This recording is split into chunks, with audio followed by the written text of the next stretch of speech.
this way.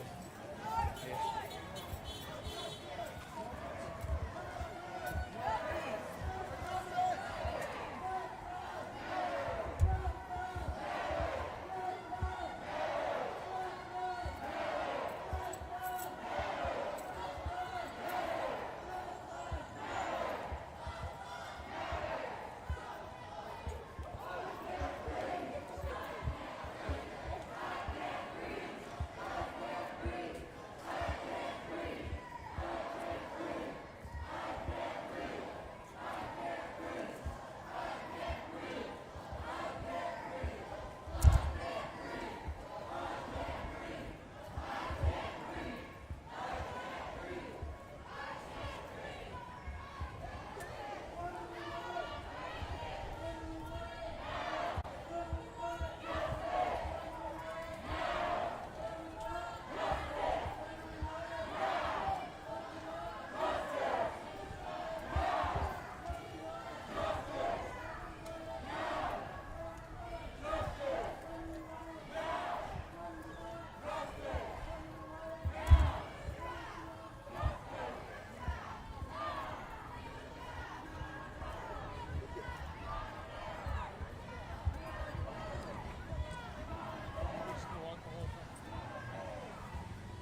Try to get a hold of Nate, see where he is. I'm going to need my tripod.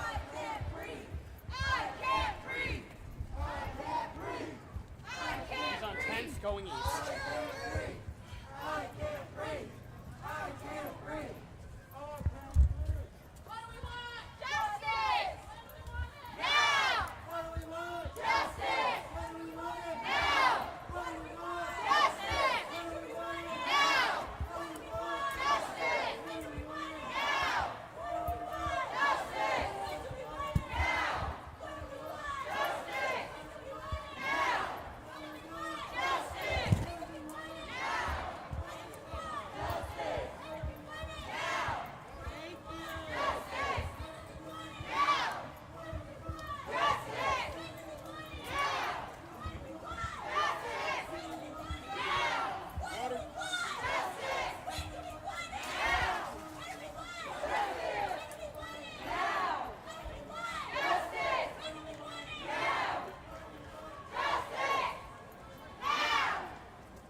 Put that mic next to the speaker on the floor, on the stairs up there. So go ahead and turn it on.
about some of the wins that we have, and I'm going to just wait. You know, because a lot of the time people are always asking me, you guys are just out there tearing stuff up and you're yelling, you're screaming, you're protesting. But this has only been a few days, and when we stood together, we got some wins. And we're going to talk about those wins that we got just by standing together and making a demand for change. He said he was going to be east. Colin McGee.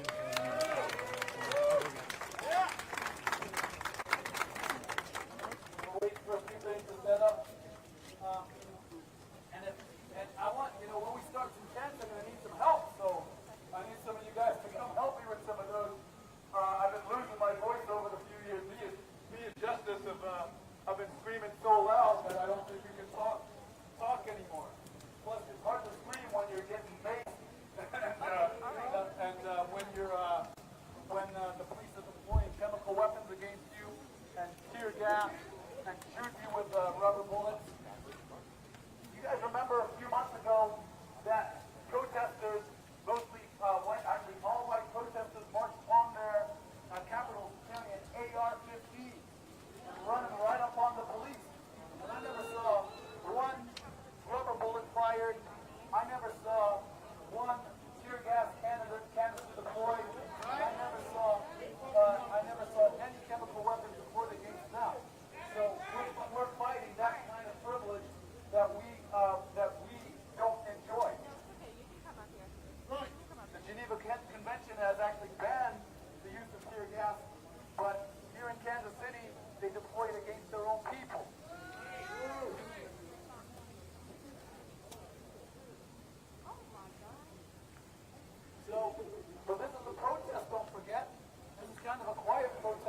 Yes. Keeping your family accountable.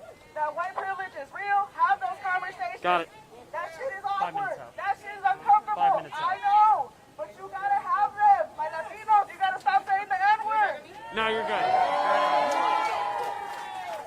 Right? So I want you to say, silence is violence. Silence is violence. Silence is violence. Silence is violence. Silence is violence. Silence is violence. Silence is violence. Silence is violence.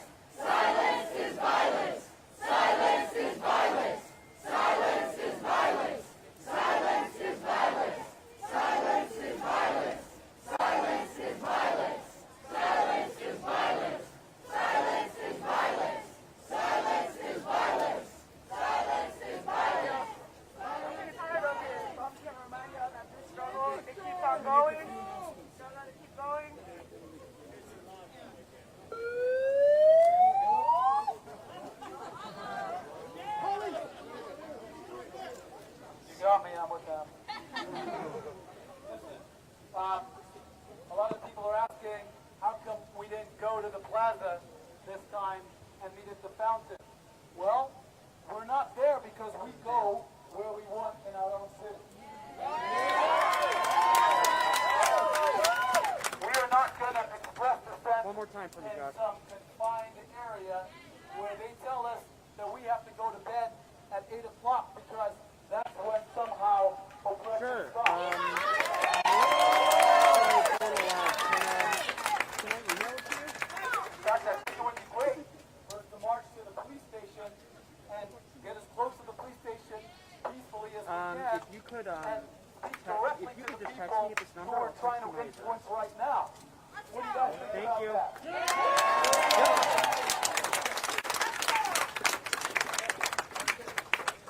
From the beginning, the organizers, and there's been plenty of us, have drawn a line in the sand.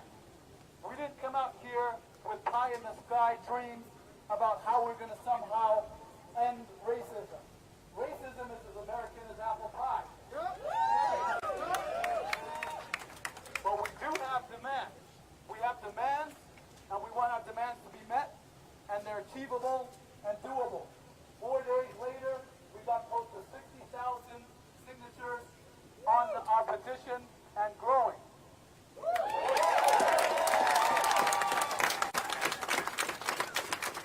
If you haven't signed our petition yet, I want everybody to take out their phones right now. Take out your smartphones right now.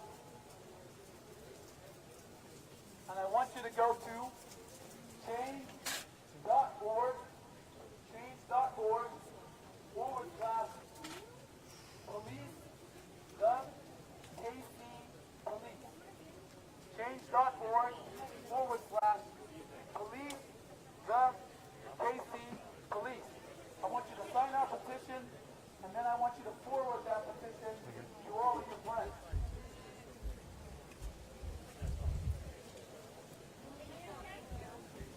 All right, we're ready to start. Make sure you sign that petition, and let's get to 100,000 or more on that petition, which we'll have that done by tonight, I bet you.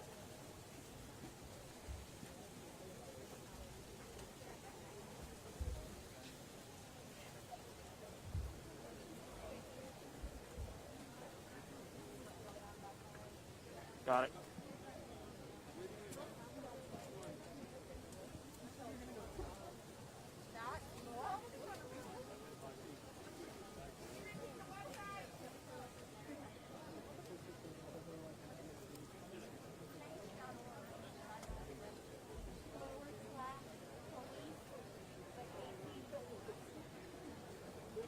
Good morning, Kansas City.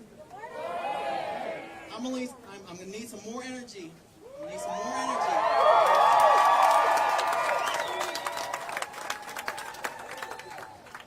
My name is Justice Horn. I'm a queer person of color fighting for change in our community.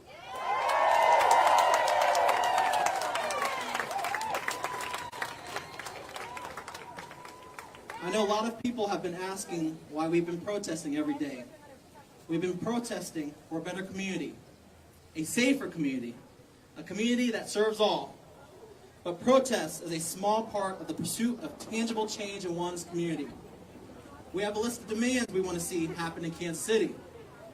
These demands can only happen when we all unite behind the idea that enough is enough.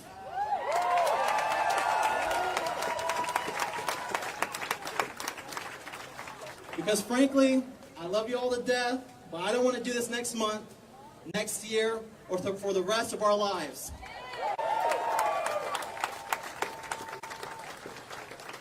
Let's make sure that this weekend's demonstration wasn't in vain and that we honor those we've lost in Kansas City, like Donnie Sanders, Ryan Stokes, and Cameron Lamb.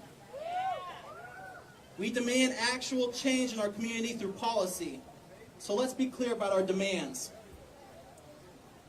We demand local control of the KCPD.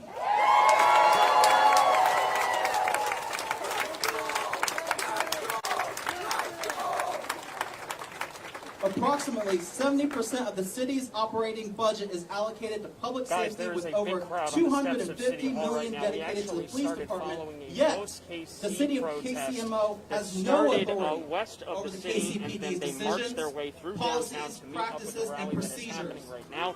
We have speakers up on the steps of City Hall addressing the crowd, Number laying two, out we their demand a demands for community change review in the board. Kansas City Police Department. There are a lot of signs out here. This is a loud, passionate, diverse, peaceful crowd. Police closing off the streets downtown. This is a very peaceful gathering here on the steps of City Hall here in downtown Kansas City. This just got underway shortly after 11 o'clock. The march that we followed started marching shortly after 10 o'clock and made their way through downtown. A lot of cars honking horns in support as they made their way to City Hall. We will be here throughout the morning. We will be hearing from these speakers. We will be bringing you all of that coverage online and on air here on 4 We Morning demand Afternoon a News, and restrictive we'll continue to follow policy it on our governing digital the use of platforms as well. force, Reporting live in including a downtown, multi-step Bangkok, 41 de-escalation Extra. procedure.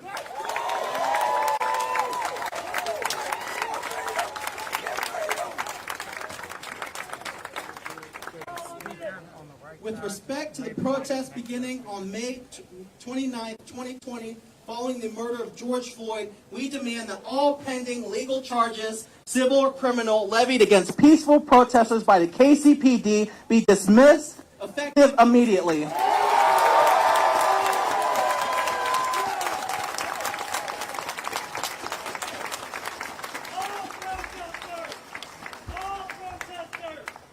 All protesters. We demand that the KCPD demilitarize. Because frankly, I don't know why there's tear gas being deployed on Kansas Cityans when even the Geneva Convention bans that and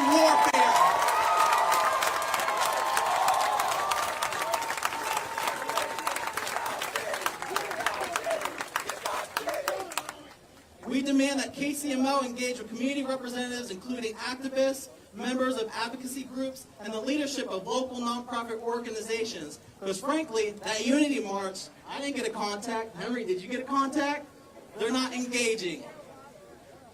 We demand that KCMO develop a comprehensive plan for the reduction of the KCPD budget with the intention of reallocating their funding towards supporting community organizations that are directly engaged in work of addressing the underlying socioeconomic conditions that we see in our community. We have heard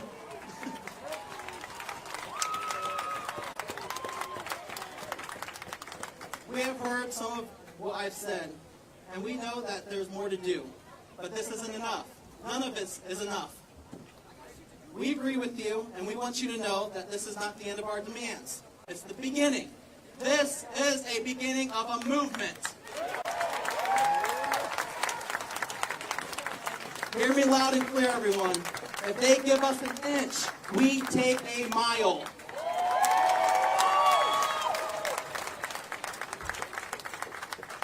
We need time to sit with more leaders. We need time to put together more comprehensive and detailed plans. But keep in mind as well. Get off me, yo! Here we are again. Here we are again. Let me go. Let me go. Here we are again. Please let me go. Please let me go.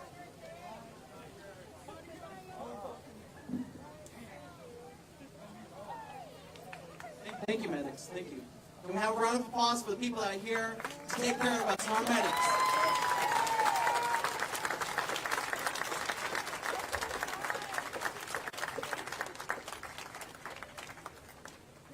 But keep in mind, we can't legislate a solution to all of our problems. We need to come together as a community and organize democratically to address disparities in these underlying conditions in housing, education, poverty and economic mobility, food insecurity, healthcare outcomes, internet access, and so many more. Kansas City, now it's time for us to stand together, shoulder to shoulder, arm in arm, and demand that our city do better for everyone. Everyone. All right, I'm going to pass the mic off to Jessica. I want to thank my Latinx community that came out. I mean, this is strong. This is Our fight is your fight, and your fight is our fight.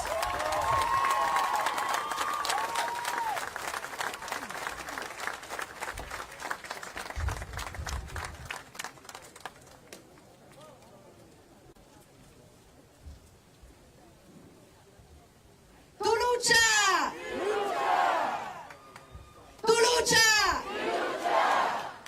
Tu lucha! Tu lucha! Kansas City, it is a pleasure to represent today Voz, KC, V-O-Z, which is translated in English to voice. Voices. Voz KC is here today. We're gathered. Behind me are my colleagues, my comrades. Let's give a round of applause to these beautiful, beautiful, beautiful revolutionaries that decided today, within 72 hours, that it was important for the indigenous, for the Latinx, for the Latino community to be present in solidarity with our black relatives. But guess what? Today is not about us. Today is not about indigenous lives. Today is not about brown lives. Today is not about Latinx lives. Today is about black lives.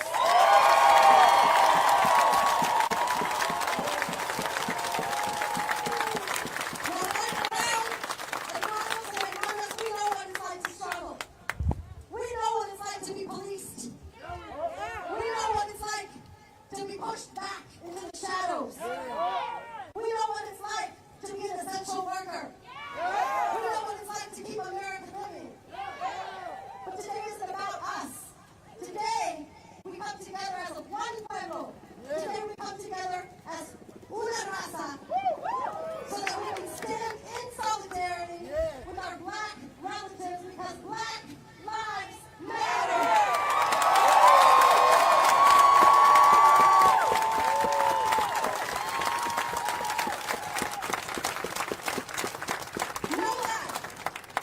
No life matters until black lives matter.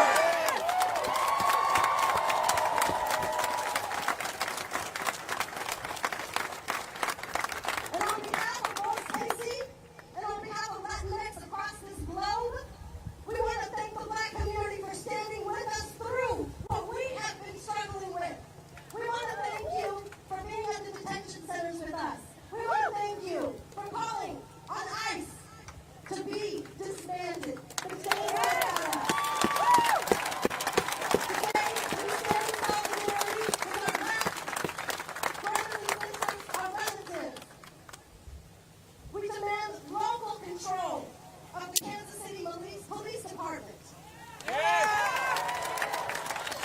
We demand a community review board. We demand the proposed funding for body cameras.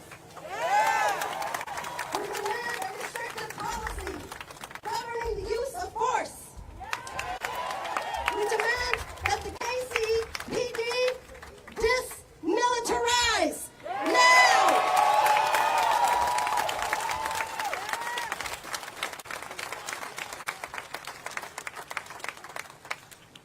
Now more than ever, it is important for us to stand in solidarity with each other.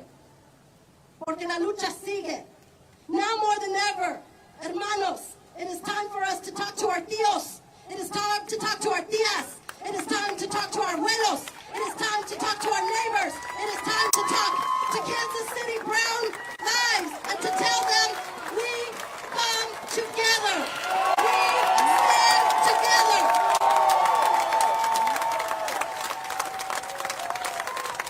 Today we end the anti-blackness in our community. Today we end it.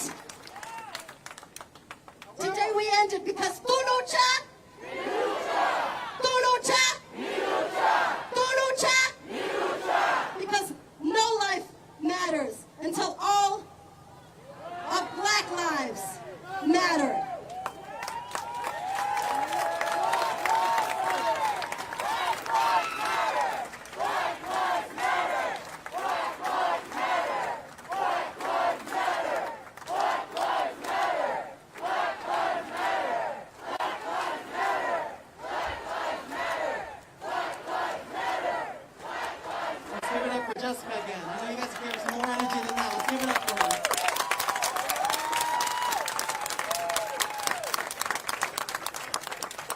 know she's on the Kansas side, but I'm deeply humbled and honored to introduce our next speaker. Not only one of the first Native American congresswomen elected to Congress, but also, give it up for her. I want to introduce the Congresswoman of Kansas, Sharice Davids.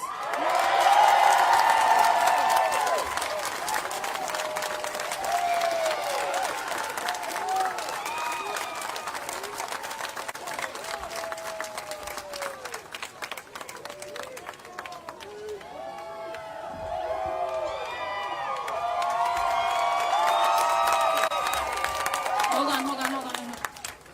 Don't cheer yet. Black Lives Matter.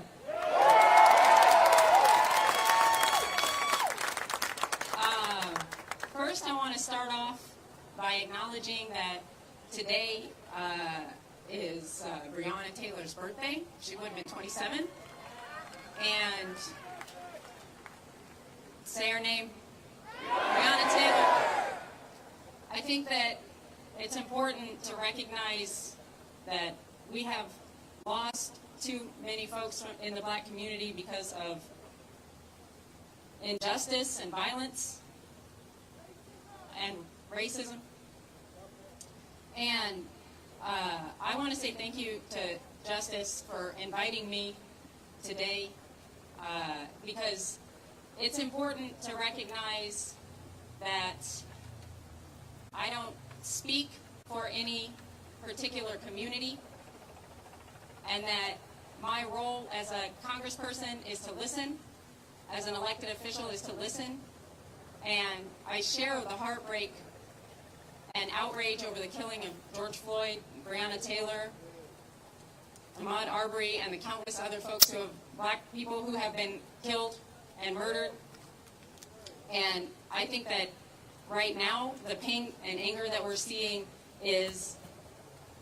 it's right and it's just, and that we need to listen. Non-black people need to listen. Elected people need to listen.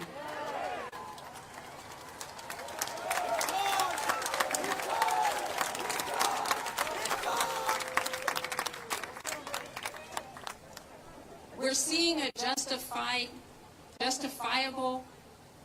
reaction to the failure of our country to reckon with our history, with the reforms that have failed time and time again to happen, the injustice that we see in the criminal injustice system. These are the things that we need to deal with as a society and a community. And right now, we're experiencing a collective trauma. But right now, the important piece is that we listen and work with black folks to heal from the trauma that has been inflicted because of that long history in this country. I'm proud to stand here in solidarity with the black community.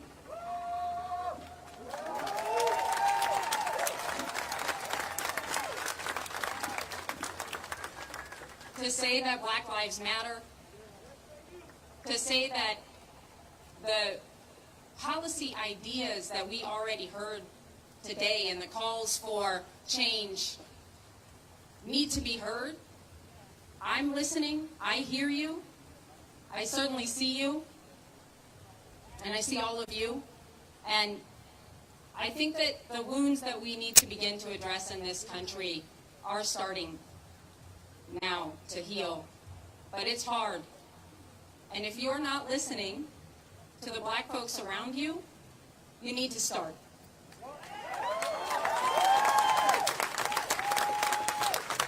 And I'm going to keep listening, and I'll keep showing up, and thank you for inviting me, because this is not any member of Congress's time to shine.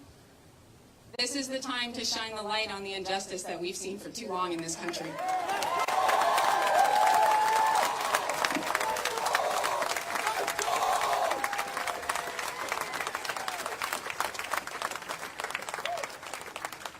All right, thank you, everyone. I now want to introduce our next speaker, Councilperson Brandon Ellington.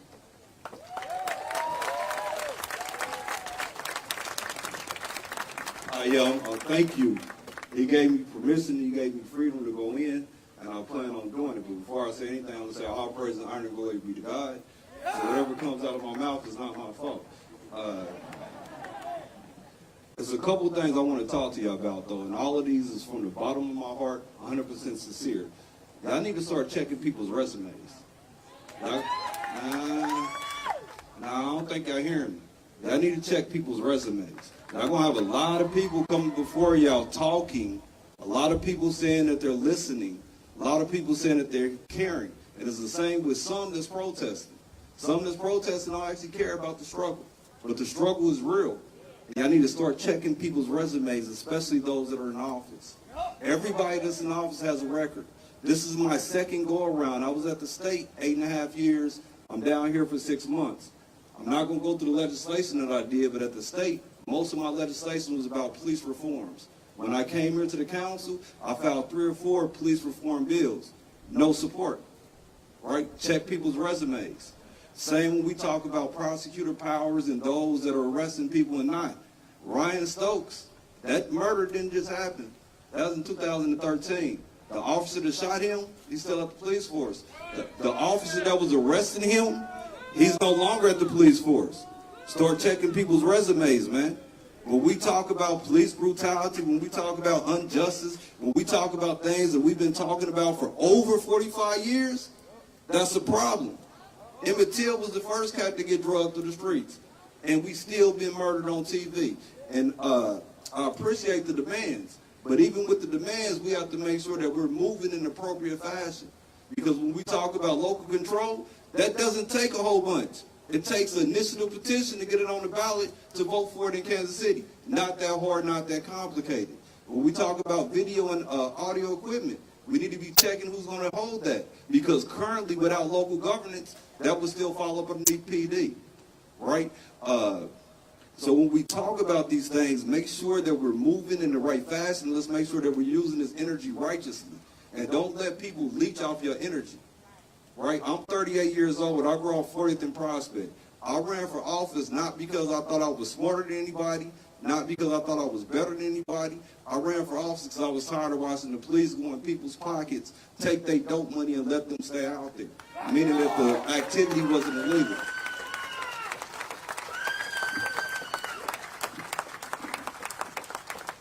Since I've been in office, I fought marginalization. Now I want to talk about the Black and Brown Coalition. Because again, we've been faking with each other.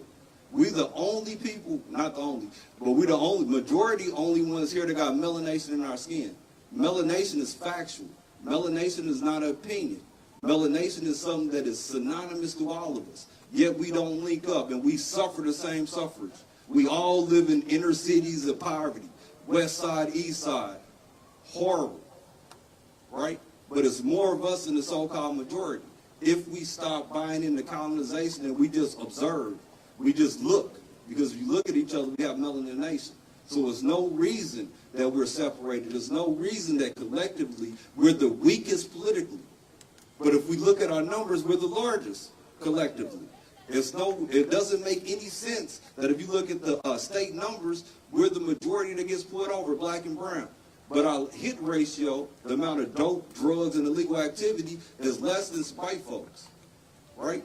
So when we look at the criminal justice arena, it's an institution, and institutions build a system. Systems is not independent outside of that institution, and institutions are powered by the people that support those institutions. So let's start mandating what we want via the right institutions and stop allowing people to come and say, I feel your pain, but don't show up when you're struggling. Stop allowing people to say, I care about you, but when I see you hurting, I always extend my hand. Stop allowing people to say, hey, all those murders is bad today, but I ain't do nothing about it yesterday, the day before, or the day before that when I had access to do it. And I'm only doing it now because I want to look politically correct. Again, check people's resumes, bro. And the last thing that I want to say, it's something that's coming up this Tuesday, and I desperately need y'all help. I have an ordinance that will be heard at 10 a.m. in legal review, 26th floor, and it gets rid of the charges for those that were protesting that wasn't doing anything illegal. I try to pass it Thursday. If y'all don't come out, it's not going to get passed. So I need y'all here at 10 a.m. I'm going to tell y'all one more that I'm going to bring back. At the beginning of my council term, I had a consent form. If that consent form had passed, everybody that was at that protest would have probable cause for getting accosted. But it didn't pass because PD told the council they was going to sue us, and we folded. That's problematic. Because it's problematic because we're talking about the will of the people, and again, that's an institution. And institutions is powered by the people that pay them. So if we want change, show up Tuesday and then show up every day after that. Start paying attention to who's at the state, because no state laws have been adjusted. Start paying attention who is your prosecutor, and why aren't violent acts being prosecuted when law enforcement is doing things that is known. The officers that accosted that transgender woman was beating a gentleman named Troy Robinson for 5 years. All of us on camera. Troy Robinson came down here to the police meeting and has been talking. And he's still been getting beat up. Look him up. He's the gentleman that stands out on 35th and Prospect with the honk sign. Those officers wasn't new to police brutality. They was just new to getting caught on camera. And then something finally got done. And again, the last thing I like to say is Ryan Stokes. Shot in the back. Officer that was arresting him said, hey, I recanted. Officer that shot him is still here. Where are we at for that? Where are we at for Lamb? Where are we at for the all the murders that didn't happen here with no repercussions? So again, show up Tuesday if y'all can, man. I appreciate y'all. 10 a.m. legal review. I need as many people as we can to get that ordinance passed. Real talk.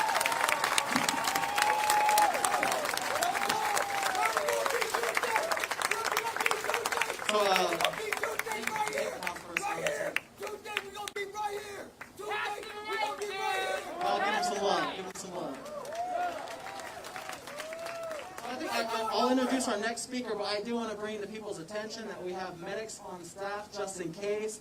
And I want to thank whoever that is back there in front of City Hall. Everyone here needs to register to vote. Everyone here needs to be voting. Everyone here needs to make sure they're voting for who they want. All right, now I want to introduce Henry Service, and he's our next speaker. How are y'all? Hello. Hey. When me and Justice and our group came together to get these protests together, we almost halfway were worried about what we would get accomplished here today. But 4 days later, like I was saying earlier on, with over 60,000 signatures to our petition, and what we have is body cams where they were telling us before there was no money and it couldn't be done. We got that. So give yourself a round of applause because we got that.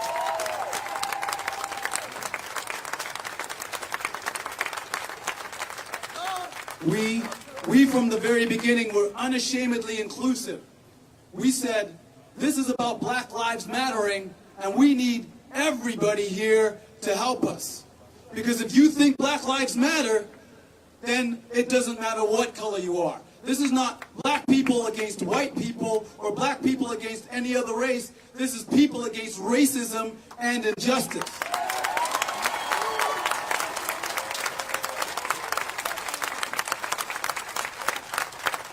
Now I want you to look around and see all of the friends that we have here. I want you to look around and see all of our friends that we have, and I want you to stand a little close. I know you're hot and sweaty. Get a little close. Get a little close together. And I want you to say after me, I want you to say, may the line never break where I stand. May the line never break where I stand. May the line never break where I stand. May the line never break where I stand.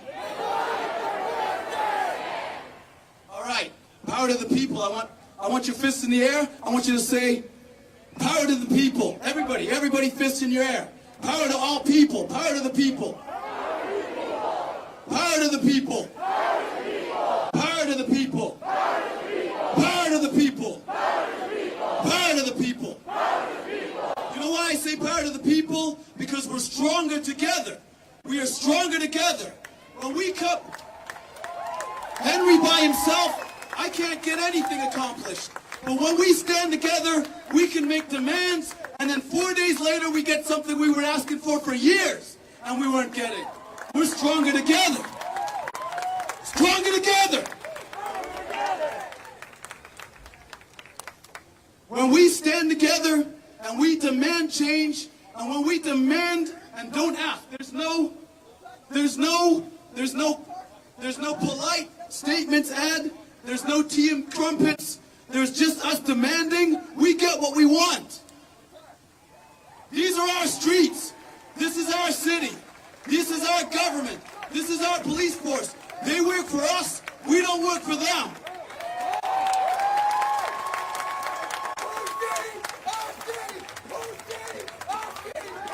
I'm with them. Whose streets?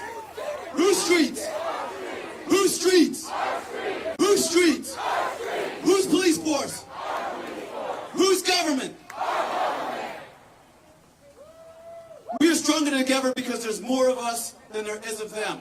You can think in your head, oh, what are we going to accomplish? And that's what we heard all along. All you guys are there arguing and chanting and walking up and down the streets. What are you going to accomplish? Well, a lot.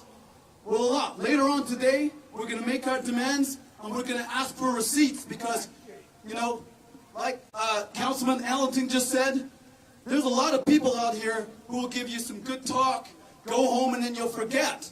I don't want that to happen here today. I want you to demand receipts from everybody who comes up here and speaks. Receipts means they do what they told you they're going to do. If we come out here and get shot by rubber bullets, tear gassed, and all kinds of police force used against us, and we accomplish nothing, I'll consider this a failure.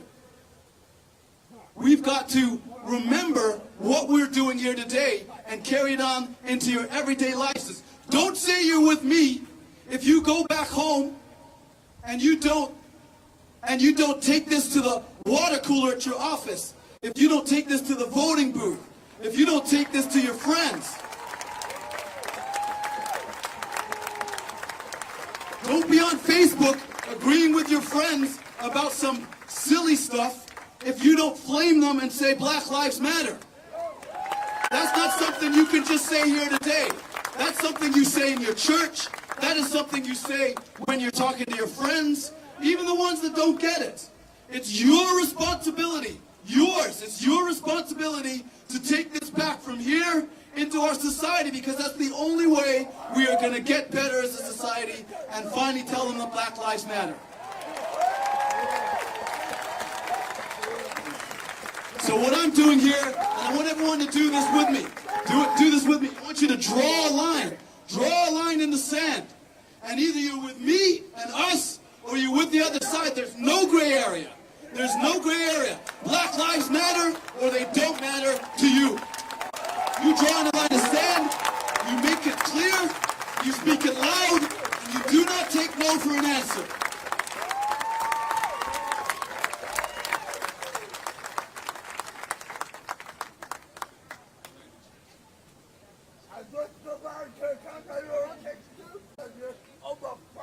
Hi, everybody. My name is Lacey Knight. My mother was a white woman who spent most of her adulthood in the streets, in the back of police cars, and in prison. One night, roughly 27 years ago, she was put in the back of a police car and she was taken to jail. The jailer at that jail was a white Marine veteran jailer, cop. This man would be my father. In my parents' love affair, my dad would find himself continuously rescuing my mother from drugs. And after one weekend of a drug binge, my mother told my father that she was pregnant. And she explained to him that the baby would either be his or the baby would be black. And here I am, I'm black. He told my mother that it didn't matter that I was black, and I was his daughter anyways. My family, my friends, my people that I grew up with in my community, they were all white, okay? My grandma, she managed a Dairy Queen. My parents used to take me there when I was little, and they would sit me on the counter, and my grandma would serve me one of those awesome chocolate dip cones, and the people would stare. My grandma never understood why people were staring at us until my mother had to explain to her that it was because I was black. I never understood why when I was growing up that I didn't look like the other girls. My skin, my hair, my bone structure, everything about me made me different. They would throw spitballs in my hair, and I wouldn't find them until I went home because I have so much hair that I just couldn't feel it. They told me that I wasn't pretty because I was overweight, because I was different than them, until they decided that I was exotic. And then everybody wanted to see me, everybody wanted to talk to me. Isn't that strange?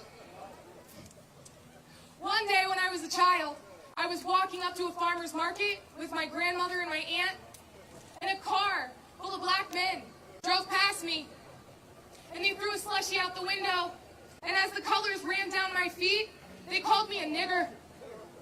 And I only have to assume that that's because I was walking with white people.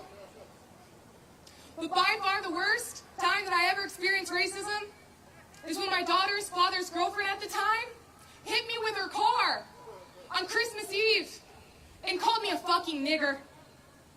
It took me 2 years to get my biracial daughter away from this woman. I went to the protest on Saturday, and within 5 minutes of being there, I had mace and milk all over me.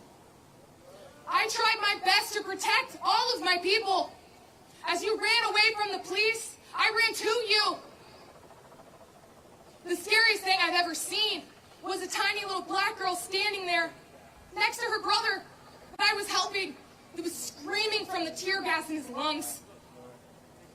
She was screaming for her mother that she had lost. She was scared. This girl could have easily been my daughter.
crowd. I see Asian lives. I see Native American lives. I see all of the diversity of lives. I see white lives. And we're all here because Black Lives Matter. That is what we're proud of this year. All of our communities have to stand up and say Black Lives Matter. I have studied history for a large part of my life. And there are moments in history when society changes. In the 1960s, we saw society change when images hit television screens from Birmingham, a police officer sicking dogs on black men. When we saw fire departments with fire hoses knocking back crowds. America saw it and realized what was happening for the first time. America is waking up again because of the images we saw of George Floyd. The images we see each and every day on the news, on Twitter, on social media from all over the country of rallies just like this that are peaceful. And then we see violence against the peaceful protesters. America is waking up, and it's because we all realize that Black Lives Matter. But let me tell you something. There's something else I need all of you to do. Other people have pointed it out. I'm going to point it out again. Directly in front of me, in front of the county courthouse, you can register to vote. Every single person here should be registered to vote. If you don't register to vote today, you can go to any public library and register to vote. If you live in Kansas City, Missouri, you can go to the basement of Union Station and register to vote. And everyone here has a cell phone. I want you to pull it out, pull up your calendars app, and put August 4th on your calendar, because we're all going to go vote on August the 4th. And let me tell you, there's a lot of reasons to vote on August 4th. But one of those is Black Lives Matter on the streets, and Black lives also matter when it comes to having access to quality, affordable health care. And that is on the ballot on August 4th. We will expand Medicaid. But only if you're registered and you show up on August 4th. Then go back to your calendar and put November 3rd. November 3rd is the day that we put Donald Trump out of the White House.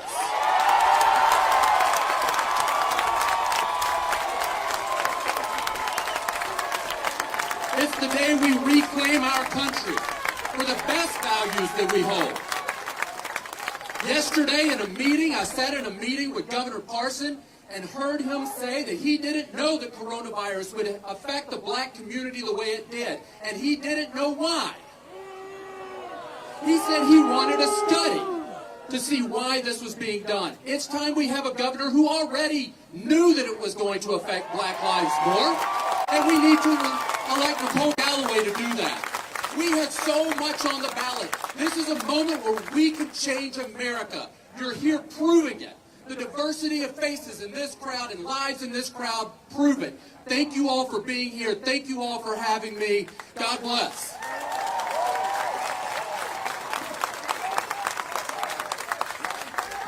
All right, I'm now going to introduce Councilperson Melissa Robinson. Hey, y'all. This black chick from the east side, I had to bring some notes because I didn't want to miss a word. I got to make sure all my words are right and in order. I came to stop by to talk about connecting the dots. This movement about the violence projected on black people and the perception. Y'all know perception is reality, right? This is about the perception of descendants of slaves in America. And as a black child, we all learned the words of an old Negro spiritual. We shall overcome. We shall overcome. We shall overcome someday. We'll walk hand in hand. We are not afraid, but we shall overcome one day. But guess what, y'all? We tired. We tired. We are tired. Liberation continues to escape us. We are afraid. Our hearts is broken, and our beliefs of overcoming diminishes every day, every moment that we protect unjust policies and systemic racism that is literally killing us.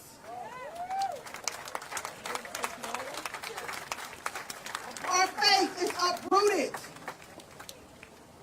As we have faith in an equitable and a liberating future. But then,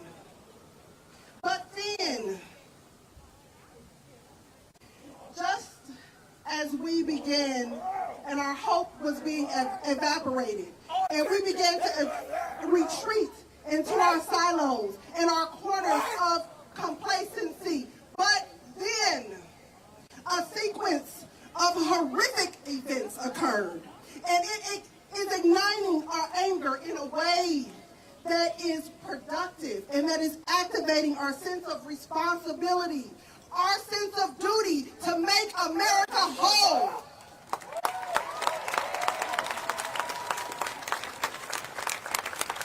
Our commitment is to not give up, to not give in. But you all showed up on a Friday morning and a Friday afternoon at City Hall. Give yourselves a round of applause. You are demanding change. You are being the change. And I encourage you to never give up your protest. People will try to deter you. We will try to pacify you with trinkets and superficial gestures, but never abandon your protest. We as policymakers in these decision seats, we will try to lull you back into complacency. We will give you a tweak here and there, but never give up your protest. But where do we go from here?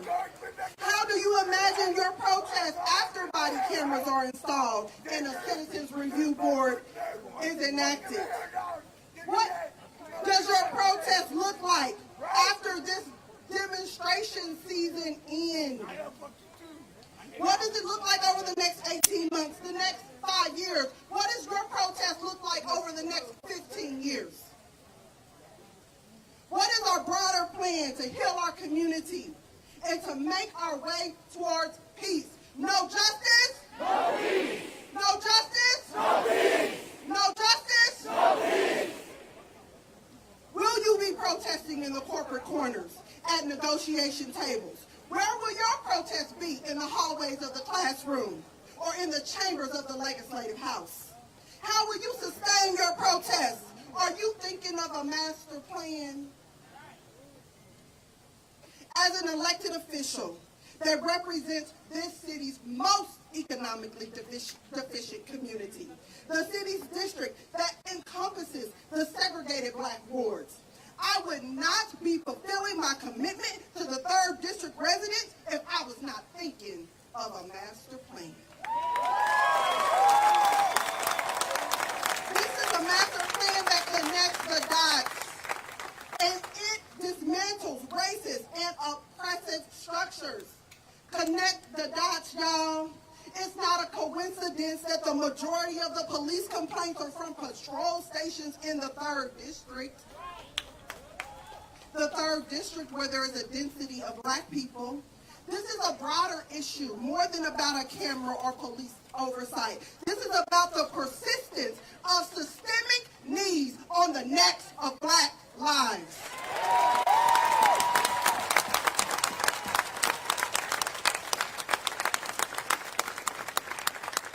There is no coincidence that descendants of slaves, black people, black children in the 3rd District are underperforming their white counterparts academically. We can't breathe. I urge you to connect the dots this afternoon. It's not a coincidence that Black residents in the 3rd District have the highest unemployment rate in the city, have an over-dependency on public transit, that we fear every day we can't even walk to the park because of violence. The 3rd District, where there is a density of Black people who are evicted from their homes, not 1 time, not 2 times, not 3 times, not 5 times, but over and over and over again. Y'all, we need to ensure that this movement is about a universal disdain and fear of descendants of slaves. What is our master plan in Kansas City for Black lives now that we have the world's attention? Freedom! Freedom! I support your demands and moving the Police Commission Board to action. But I would be doing you a disservice if I did not lift up the importance of persistent pressure and protest that elevates a comprehensive agenda to protect Black lives.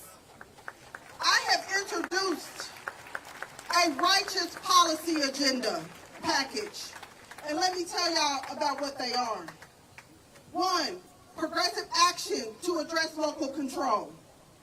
2, funding an Office of Reconciliation and Equity and Justice to review, analyze, and bring to light inequity policy decisions before they are enacted by this city council. Black Lives Matter. Connect the dots.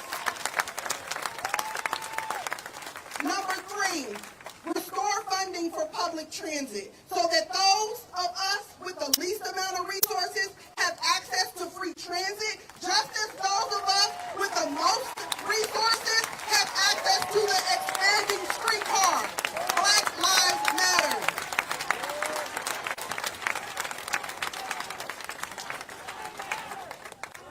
Number 4, invest $7 million of redevelopment of the city to redevelop the city's dilapidated properties in 18th and Vine.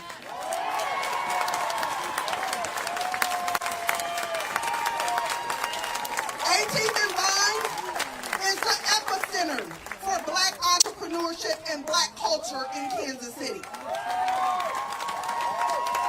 The city made a promise to invest $27 million.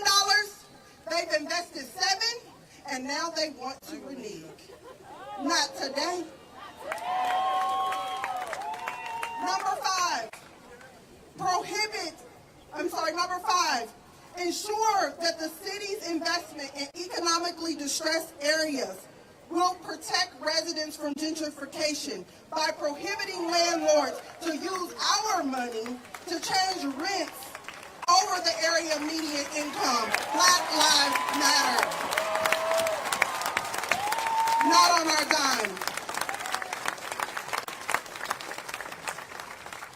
Number 6, prohibit the city's decisions to take away the property taxes from the school districts and give our children's money to developers who refuse to develop Eastern Truth.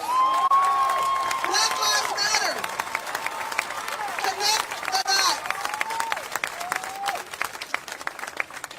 And finally, number 7, this week I introduced a measure to invest in an equitable manner $4 million to fight coronavirus in the areas that has been impacted most.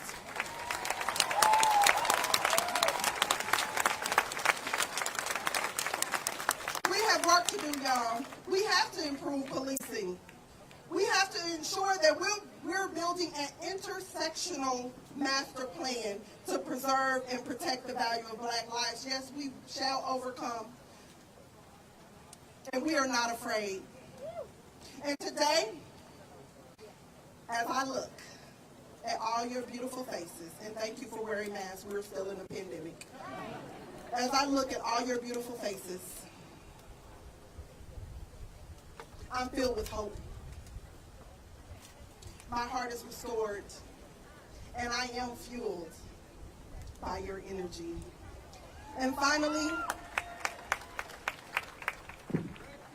I'm reminded of Barbara Jordan's words. Barbara Jordan said that what the people want, is very simple. What they want, what we want, is an America that is as good as its promise. God bless you. And let's have some lights off and take it all over this mic. Proceed. All right, I now want to introduce Gabrielle Stanley, a local activist and a future music educator. All right. Hello, everyone. My name is Gabrielle Stanley, and I'm a local equal rights activist, future teacher, and a student at UMKC. Thank you. My close friend and colleague, Justice Horn, has graciously invited me to address you all today. I'm going to keep it brief. This movement isn't for me. It's for all of the people of color in this city who have been beaten down, harassed, discriminated against, and murdered in our streets. I'm here to speak to you allies in the crowd. In light of the murder of George Floyd, I've had to face the harsh reality that some of my close friends, colleagues, and even my family aren't fully committed to this movement. It's people like you who give me the strength to say to these privileged people, your discomfort is irrelevant. It is our job as white allies to make our white family and friends uncomfortable with the reality that people of color face every single day in this country. The days that we as white allies have let microaggressions and snide comments go are gone. To every non-person of color listening, if all you are doing is posting on social media, you are not doing enough. I'm tired of the inaction. I'm tired of white people reinforcing the ignorance of their peers. I'm tired of worrying about justice, going on a jog in the middle of the day in a city full of people. And if I'm tired, people of color are exhausted. The time has come for us to rise up against police brutality in Kansas City. The time has come to give the loudspeakers to people of color so the world will finally hear their cries for justice, their cries for peace, their cries to live without fear, a privilege that I and all of us white allies take for granted every single day. The time has come to say to your friends, your family, your mayor, your governor, and your country that enough is enough.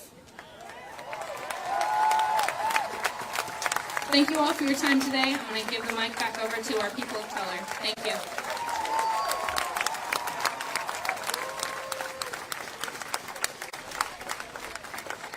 All right, I do. Get that. That's important. All right, everyone. I really do want you guys to give this next group a warm welcome. The family of Ryan Stokes, everyone.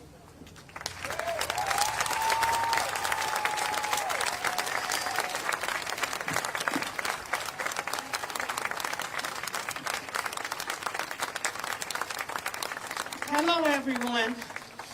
My son was Ryan Stokes. My name is Naireen Stokes.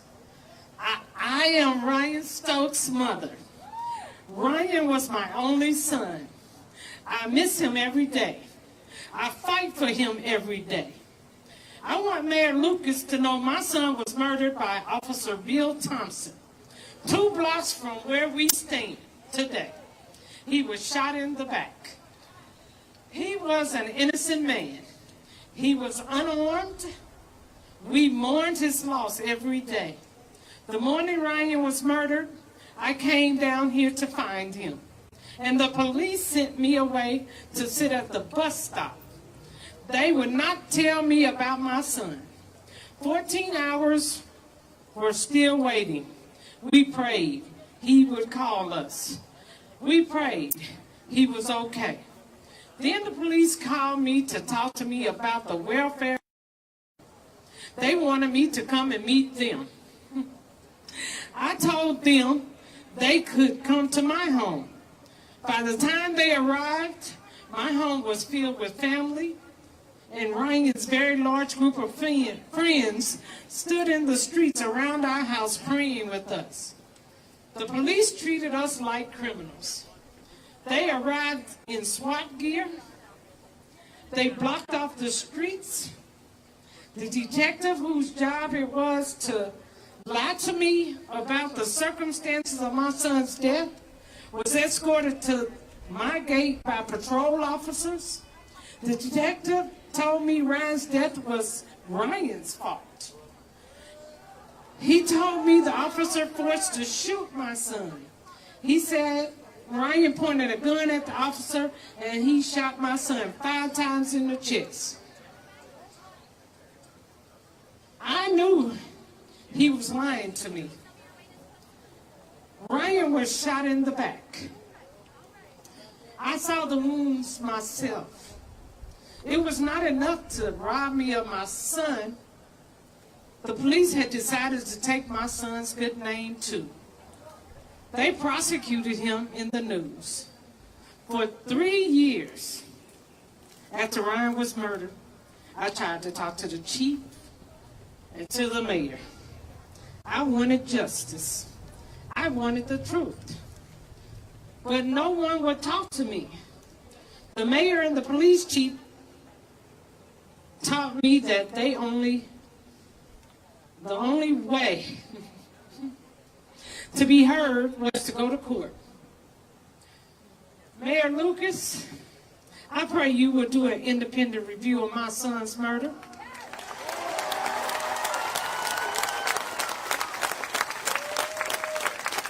Mayor Lucas, I pray you will do the better for the families like mine. Mayor Lucas, I pray you will talk to mothers whose sons are killed by the police. I pray you will not let the police drag the good name of their victims through the mud. I pray you will not stand by when police officers are given medals for killing our sons. Mayor Lucas and the governor in Kansas City, Missouri, we got to fight. We got to stand up.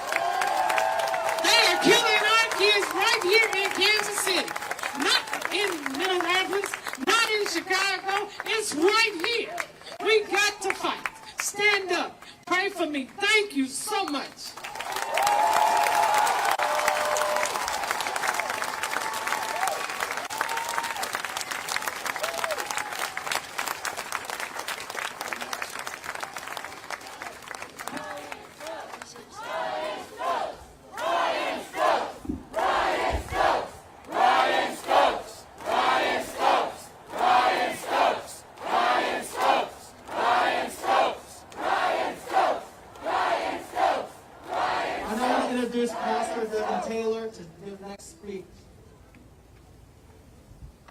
First they asked me to pray, but they thought I was going to pray in tongues, so they told me not to pray.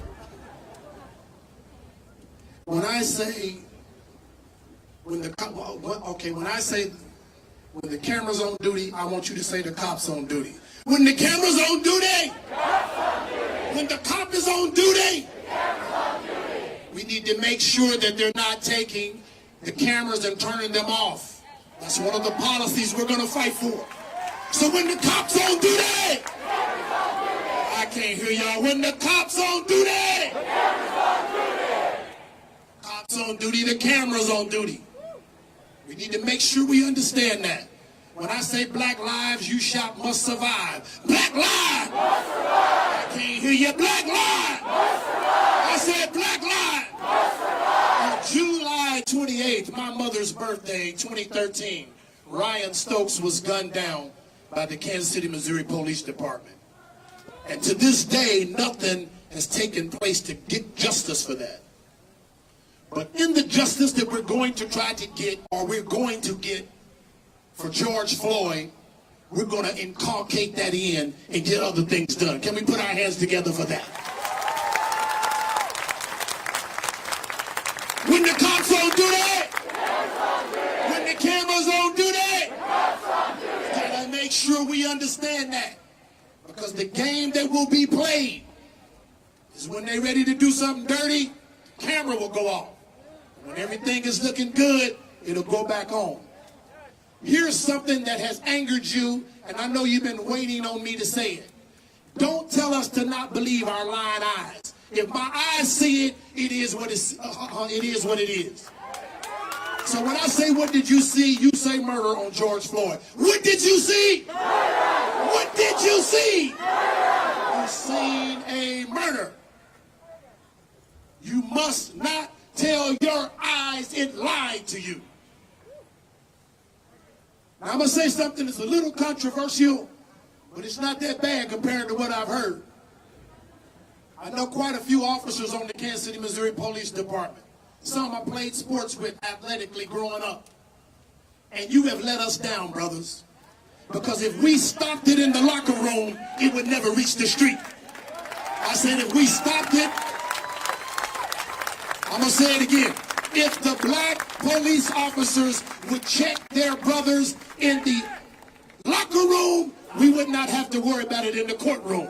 We would not have to worry about it on the streets because they handled it in the locker room. I guarantee you that 4 white officers or white officers would not have watched 4 black cops choke a man to death and not do nothing about it. So, brothers, I am holding you accountable. When we speak to the police chief, I know they had their meeting, but see, they try to make the meetings up to down. But this time we want to come from down here up to them, and I'm done right here. Last thing I'm going to say. Somebody came to me and said, Pastor, how do we really change it? And I'm going to tell you how we change it. Start your own business. I don't have the money. Connect to somebody that does. I'm going to say it again. Start your own business. Taylor, how do we change it? Start your own business. And if you can't, connect to somebody that has one and learn from them. And possibly you can raise up. If the cameras don't do that, and if the cops don't do that,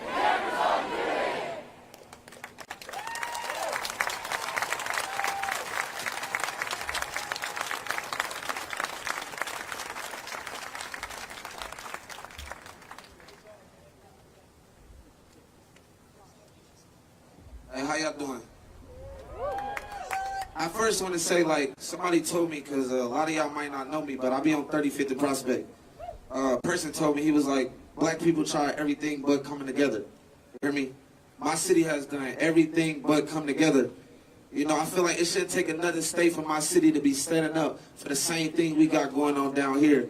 You know, a lot of y'all don't know me. My name is Troy Robertson. I've been beat by the police 5 times. August 21st, 2015, I was tased by Barbosa Davidovich for recording somebody get arrested for them doing something illegally. August 21st, after I got tased, something in my dream told me to hold a sign, and I started doing this. I started holding a sign, HUNK, helping others notice kings. September 23rd, 2015, police jumped on me on 35th and Truth. So I'm telling y'all, I've been standing up for this since 2015. August 21st, 2019. A lot of y'all seen it on the news, on 35th and Prospect. Over 38 officers came over there and jumped on me because I asked him to hunk because one of my friends died.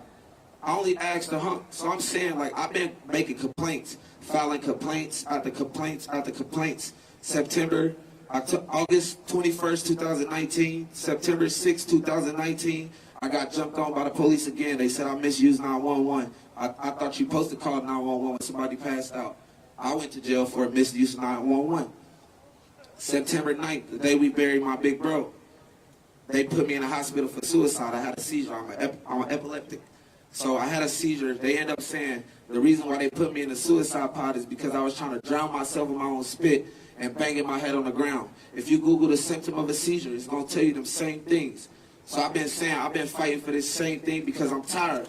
You hear me? I'm only 26. I've been standing up since I was 21.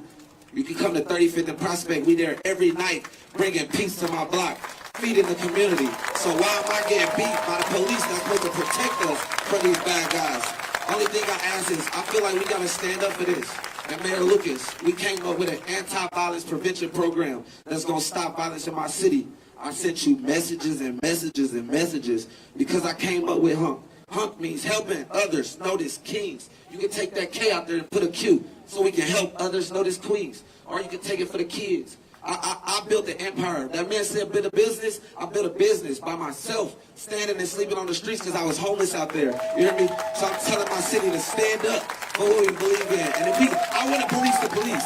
Can we come up with like undercover people to be out there and we do what we do out there, you know, promote peace. And if police come and try to interfere with a peaceful gathering, they'll make officers that protect and serve.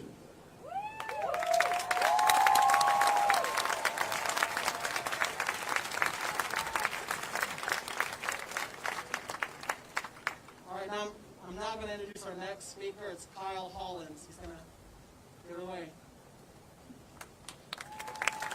Hey, yo, if you sick and tired of being sick and tired, say I'm sick and tired. I said if you sick and tired of being sick and tired, say I'm sick and tired. I'm sick and tired of having to watch TV every single night about Black Lives Matter when we always matter. I'm sick and tired of somebody opposing my protest, protesting my protest when I say that Black Lives Matter, and they repeat to me, all lives matter. I'm sick and tired. If all lives matter, quick question, why are we here? Why are we formed as a city? This is Kansas City. We're showing the world that we're sick and tired of being sick and tired. You have to realize, listen, racism is only a thought process. So if racism is only a thought process, then we can change that thought process. But it takes a lot of hard work. It takes a whole lot of dedication. And it takes each and every person here to stand up and say something when they see an injustice.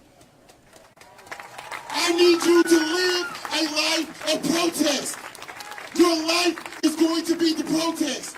When you go to work, you need to talk about the things that you've seen out there. When you go to work, I need you to talk about the footsteps that you took when you were out there on the plaza. I need the first responders that helped innocent victims that were maced, that were fired, percussion bombs, that were pouring milk on people's face. You have a story, and your story is your protest. Only until you take your protest past these lines. Listen, if today is the only day you protest, you have failed. If this weekend is the only day that you have protest, you have failed. I laid on the corner of 27th and Montgomery, hands behind my back, beaten, kicked. Listen, I got scars on my face right now from being kicked in the face. They told me to stop resisting. I had my hands behind my back. I almost did 35 years in the federal penitentiary. I served 90 months for a low-level drug offense. The judicial system is infected with a virus called racism. Our housing market is infected with a virus called racism. Our police are infected with a virus called racism. And as long as that virus continues to spread, it's like COVID-19. But this virus ain't scared. It ain't telling you to wear a mask. It'll just stand on somebody's neck for 9 minutes on live TV for the world to see and have no remorse. 9 minutes!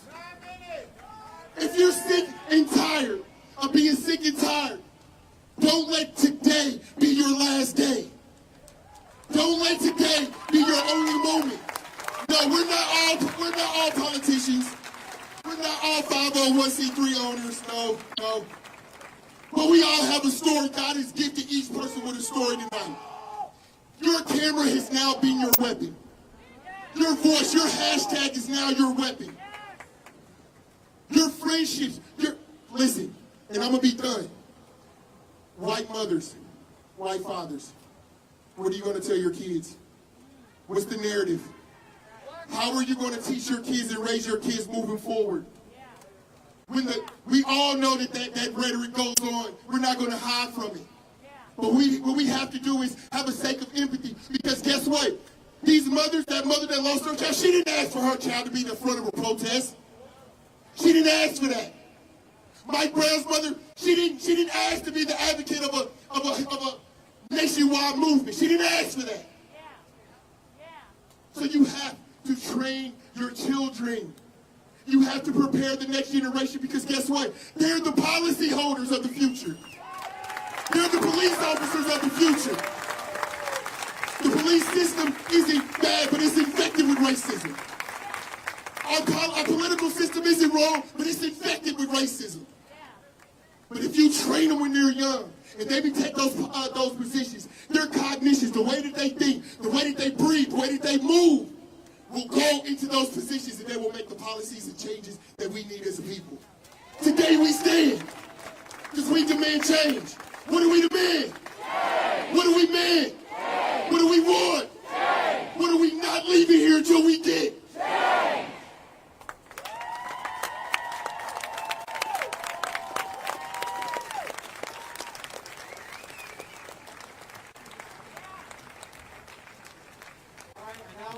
Introduce Councilperson Eric Bunch. He's even young.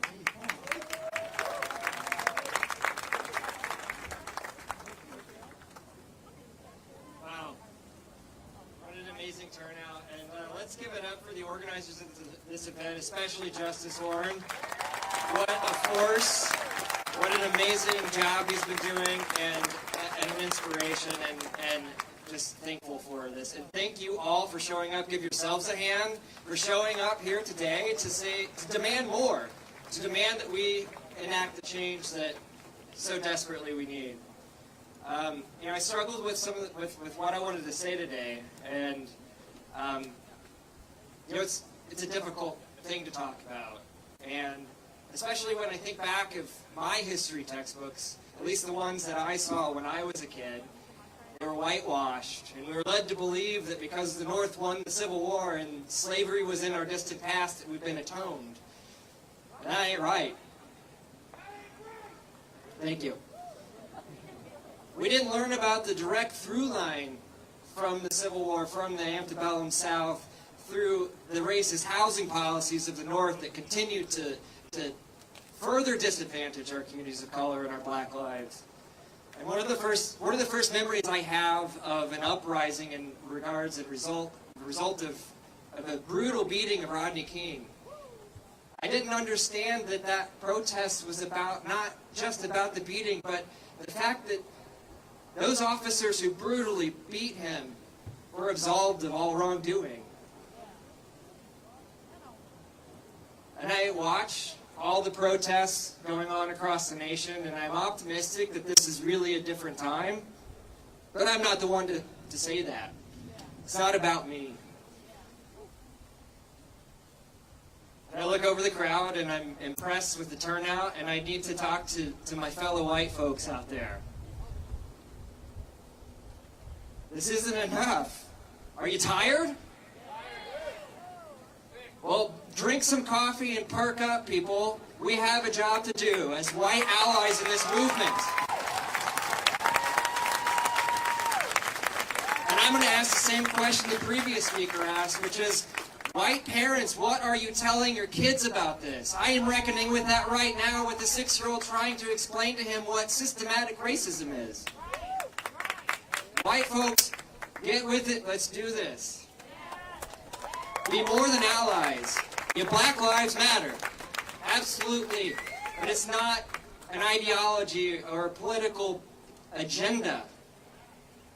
And for, again, my white folks out there, it's not a hashtag for you to put out on social media to absolve yourself of the role you play in a racist, oppressive system. So it doesn't end here. Your role does not end here. Our black brothers and black sisters have been crying for our help for generations. It's time to get to work for real.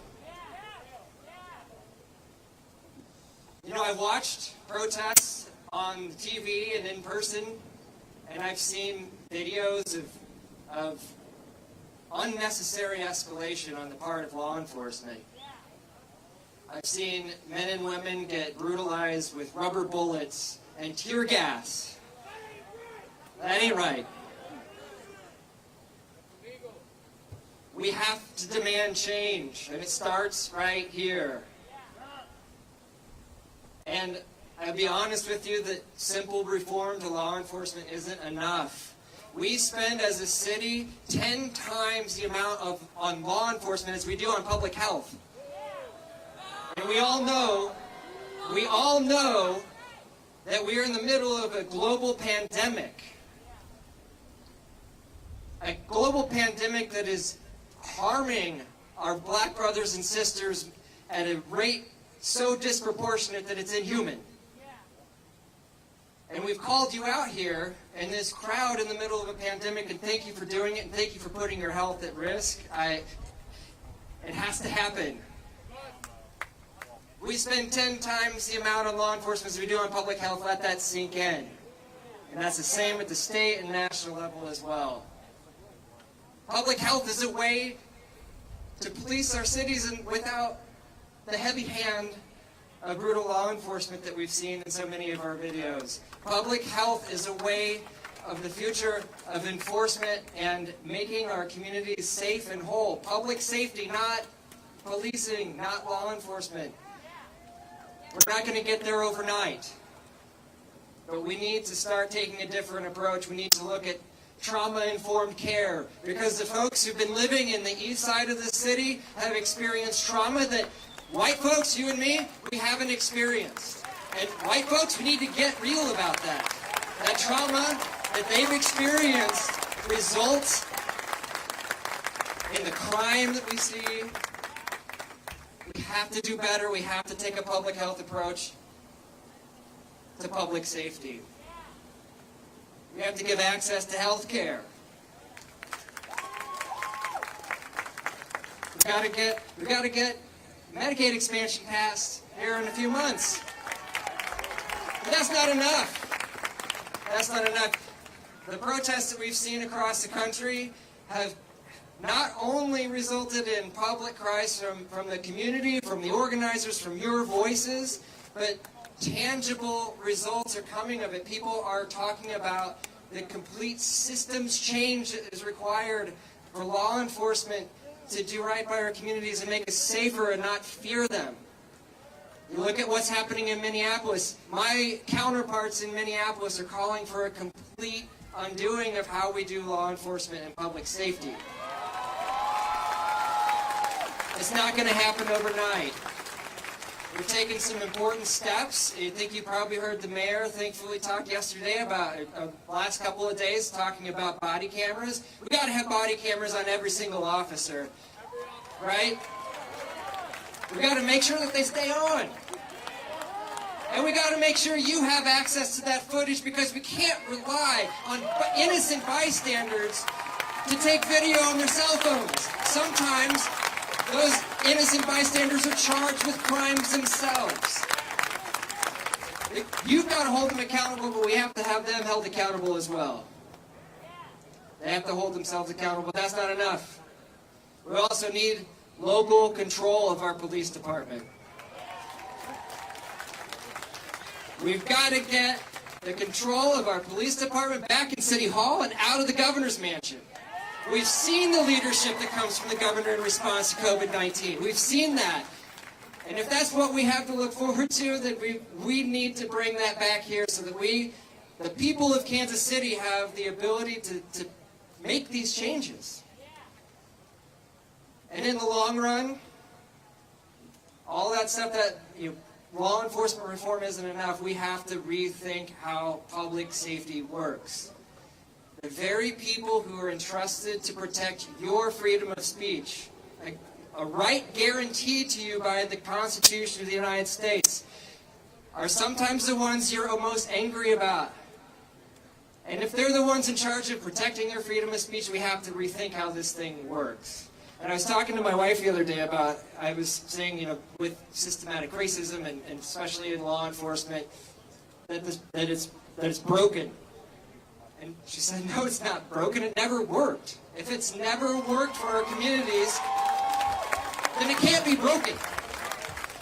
So I'm standing up here today as a city council member, as an elected official, to represent you right here in this building. We meet every Thursday to pass laws. We passed a few good ones yesterday. I'm here standing not only in solidarity for the promise to change, promise to bring change to the city, an ally, and if I get tired, give me some coffee and get back to the work. Thank you so much.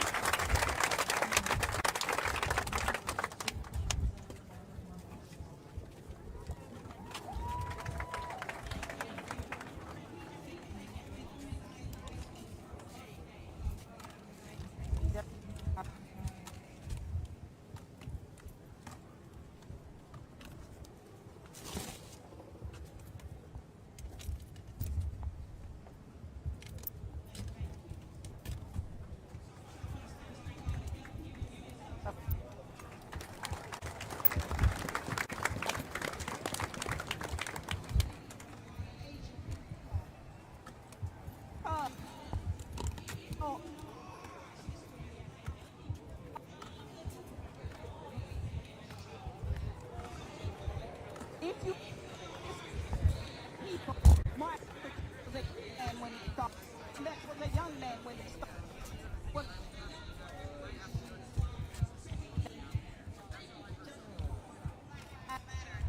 today for inviting me.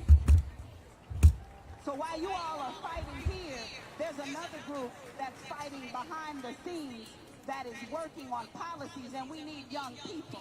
And that's the Police Accountability Task Force, led by the Urban League, Moore Square, the NAACP, and we need you. So I want to start by saying one of my favorite poets, and unfortunately he was born in Kansas, but we love him anyway. Langston Hughes once said about black people, sweet and docile, meek, humble, and kind. Beware the day we change our mind. Today is that day. We have changed our minds, Kansas City. We have changed our mind about excessive force. We have changed our mind about internal investigations. The cops should not investigate themselves. We have changed our minds about local control. We are Kansas City, and we should have a say in our police department. We have changed our minds about training. It takes 9 months to make a baby, but we gotta work a long time to make them grown, right? Are y'all with me on that? So we need more than 9 months to train an officer. They have proven that 9 months does not work. We need better training on diversity. We need better protection for our officers. Like the officer that spoke up for Ryan Stokes, he should not have lost his job. I stand before you today a 52-year-old black woman with a law degree, my own business, and a state representative. Yet I too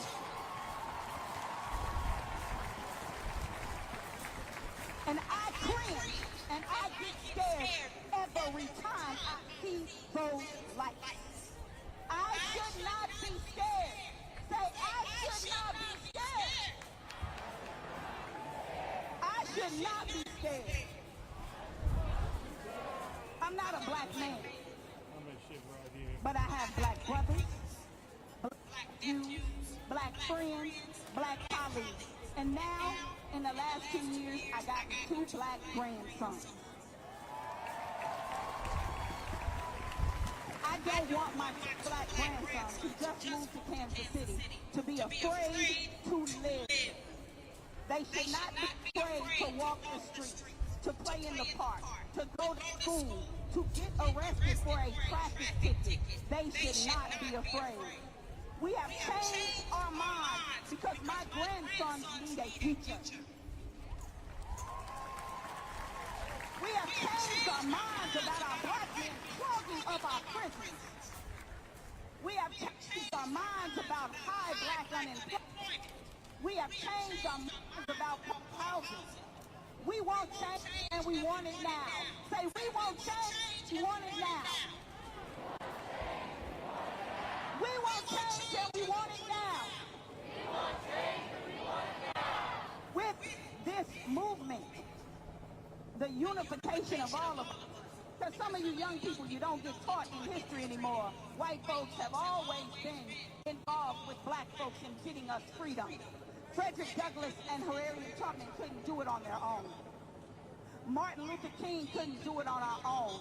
We need this because you have the power to make a change. And we want change, and we will. We have to come together and continue the systematic changes that are needed in the Kansas City, Missouri Police Department. Through your efforts in the last couple of weeks, we got the community to donate the money for the body cams. And many of you don't know that Congress has attempted to give body cams to the police department before. We need to find out why they haven't been taken and why they haven't been used. We don't want no more tear gas. We want no more neck holes and knee holes. No more chokeholds. Warn us before you shoot us. Give us some time. Don't shoot. Hands up.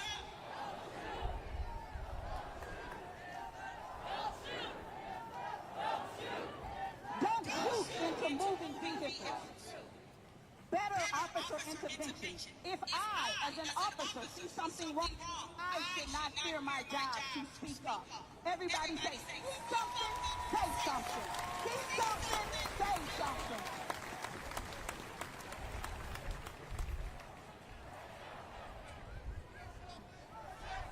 And we need to be transparent in the investigations that go on. We have an elected prosecutor. Whether you like her or not, it is her job to prosecute, and she cannot do that without the police giving her the information. Our Black Lives Matter. Our safety matters. Our mental health matters. Our housing matters. If any of you are arrested, please contact my office. I will represent any protester for free, as well as many people in Kansas City.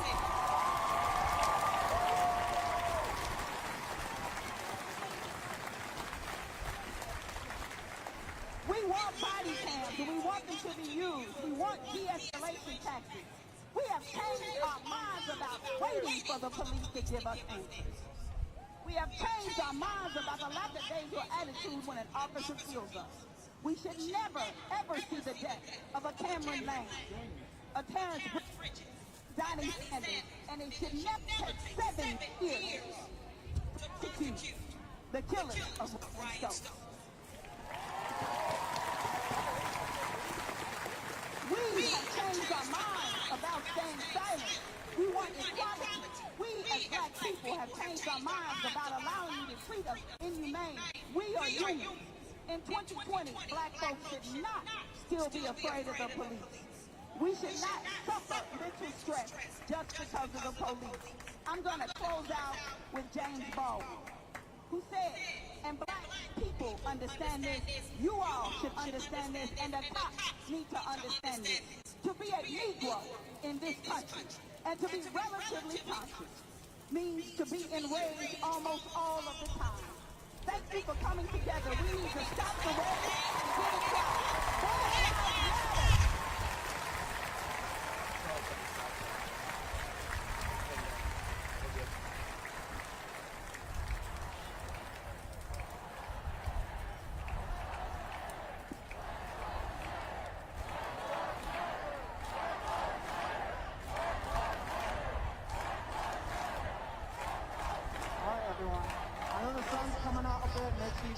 Hydrated and drinking water. I don't want anyone passing out here. You guys all need to stay safe. I do want to make a comment and thank the council people that came out today and stood with us. So Councilman Eric Bunch, Councilwoman Melissa Robinson, and especially Councilman Brandon Ellington for speaking today and standing in solidarity. So you guys give them a round of applause.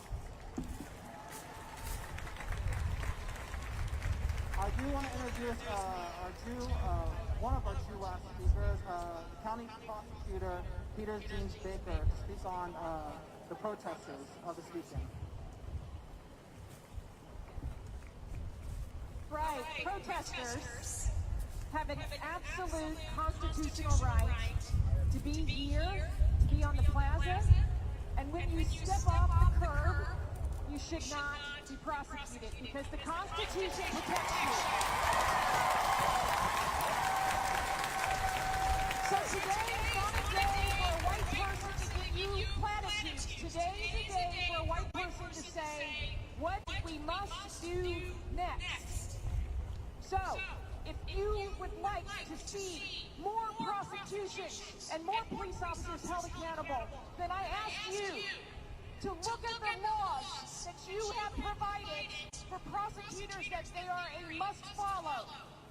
Then look at union contracts that provide additional protections to law enforcement. You should know what they are. And then one more thing. It really, really matters when you take video. It is called evidence. I met a witness today.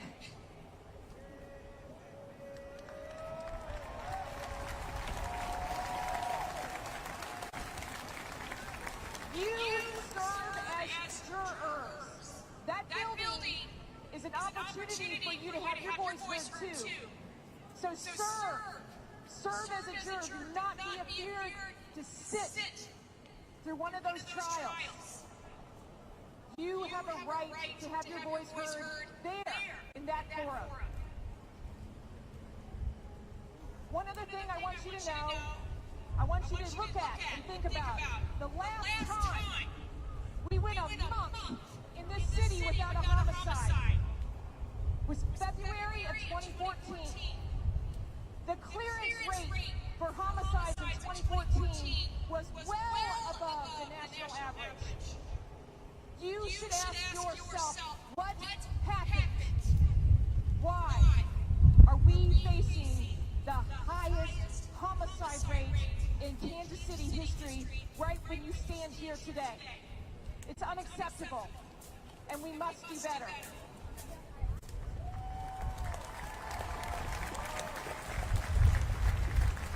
All right, accountability comes with additional evidence, with laws that don't stand in the way of justice, and union contracts that don't stand in the way of justice. Please, I ask you to look at those. But finally, who should investigate wrongdoing?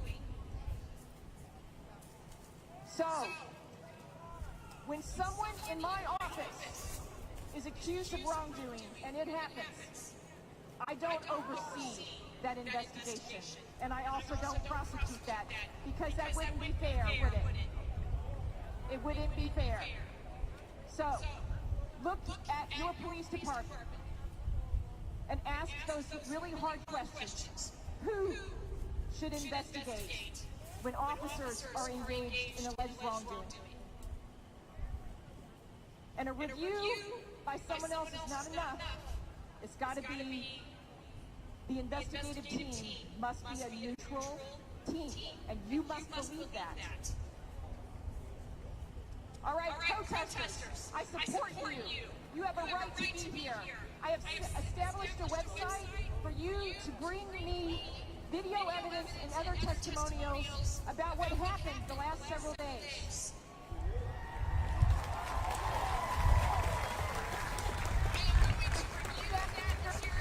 I'm going to make a public report about what I heard. You did this, the very thing. Some of you and 15, and not one single bullet fired. Not one beanbag. So what happened? How come it went so quickly this time? How so many protesters were arrested this time? Those are questions you should answer. And now I think I serve it up to our mayor, who has a really, really tough job. But he is there for us, and I think I'm passing it off. No, to justice, who will properly. I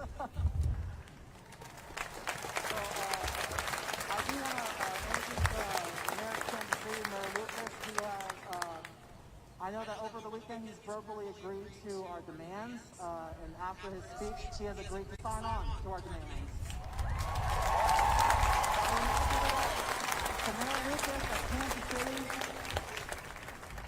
Thanks. I hear you. So let me start off this way. First of all, let's make clear. Black Lives Matter. Say it again. Black Lives Matter. So, I've been mayor for about 10 months. And you know what's happening today? I see rallied together as a community like this before. In all of my years, I haven't seen us try to build this level of change. Let me tell you what we're changing. Look back at that building. Right, that building's built in 1936. Who stands in front of it? Andrew Jackson. That's the president. Right? Our county's named after him. You got police headquarters at the same time. You got City Hall behind me the same time. The foundation of what we are built on is the problem. But what do we have to do? We need to shake up the foundation. Because I will tell you something. There's a reason that every year we learn another brother's name. Laquan, George, Philando, Rodney. And don't you all wonder why every year you say, how does this not change? I was 7 years old when Rodney King was beaten. And I remember asking my mom, I'm like, how does this happen that they get acquitted? What I didn't know the biggest surprise would be is that 28 years later, we'd be shaking our head to the same thing. The problem isn't just an officer. This isn't about one officer or 4 officers in Minneapolis. This ain't about one officer in Chicago. This ain't about one officer in Kansas City. What is it about? It's the foundation is rotten with what we're dealing with. And we need to shake it up. We need to change it. We need to fight it. We need to know that we're not going to stand for it anymore. And so let me tell you something. I know. People asking me, well, Lucas, what you doing? You can say, Lucas, what you doing? That's a good question. So yesterday, we changed policies that hadn't been changed for years. We made it so that any use of force violation needs to be reviewed by an outside agency, not a department itself.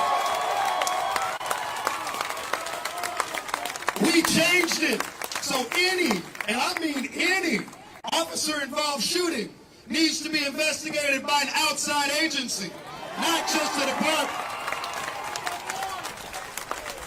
And this is why we have to work with our prosecutor, because let me tell you something. If I walk out on the street today and I shoot you, I don't get to wait 3 weeks for an investigation.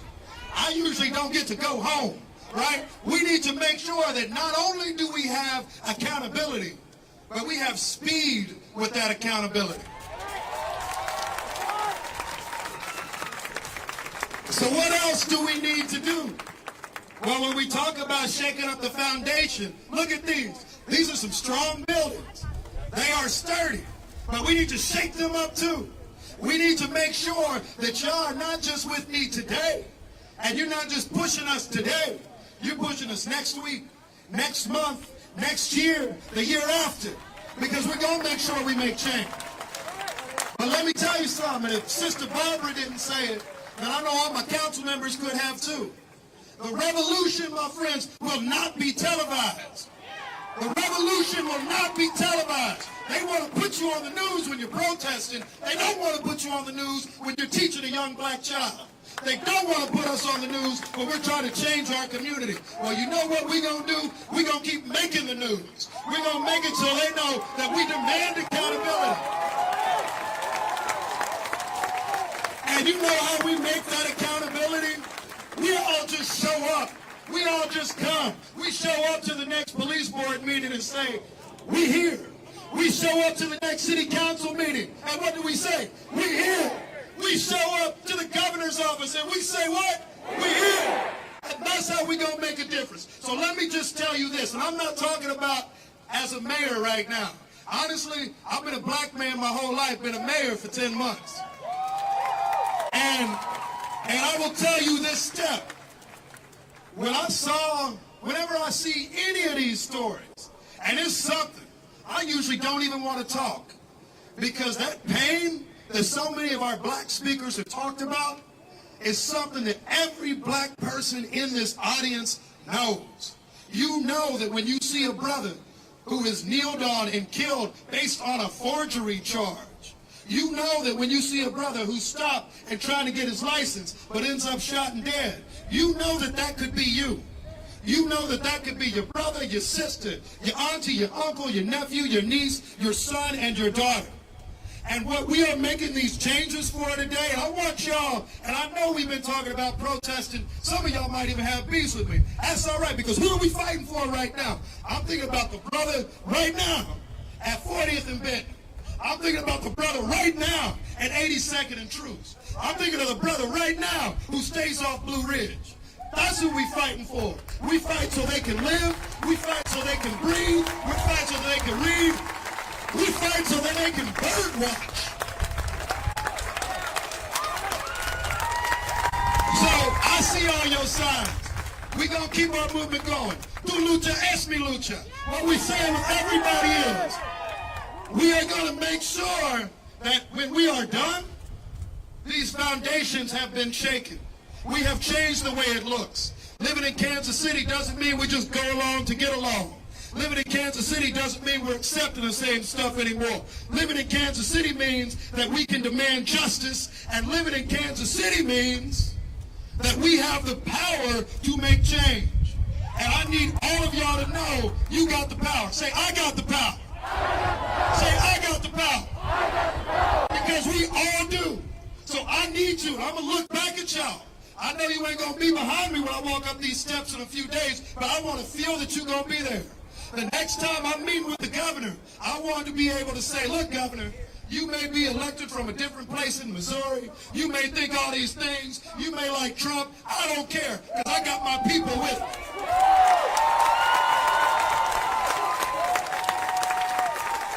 So what I've been hearing all week is that y'all are ready. Now, y'all not just ready. You demand change. Is that right? You demand change. So if we demand change, and I'm going to just do this to be the last thing I say. If we demand change, if you worried about my brother and sister, if you worried about the next person who's running into trouble being safe, if you're worried about fairness and equality, if you want to shake the foundations of the Jackson County Courthouse, of Kansas City City Hall, of the police headquarters, not just in Kansas City, but everywhere around here, if you want to make change, I want to hear it. Make more noise than you have ever thought of. Make sure everybody hears it. Let's roll.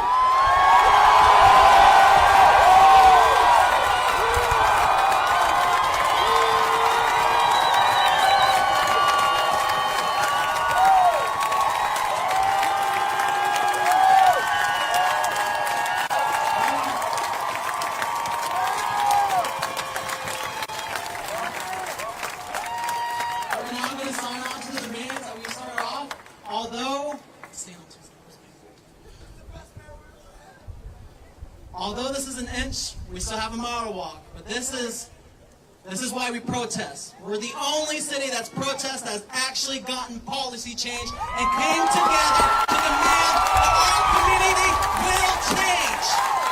This is a movement of the people. Now, Mayor, I'll let you do the honors.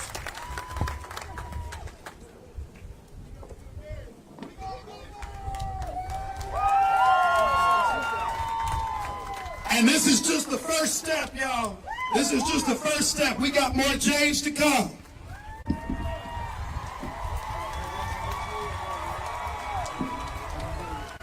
Thank y'all. Thank y'all. Keep fighting. Keep making noise. Keep making noise. That's how we make the difference. Keep making noise.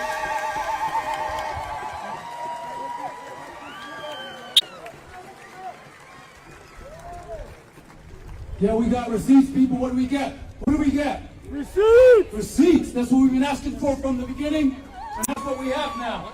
We got the mayor to sign on to our demands and be with us as the people. So I'm going to read, I'll keep it quick, what he signed on to. The demands of the Black Lives Matter Kansas City. We demand local control of the Kansas City, Missouri Police Department. We demand the proposed funding for body cameras. We demand a restrictive policy governing the use of force, including a multi-step de-escalation procedure. We demand that the KCPD demilitarized. We demand that KCPD engage with community representatives and that they continue to serve the people of Kansas City. But people, we are not done. We've won the day, but the battle has just begun.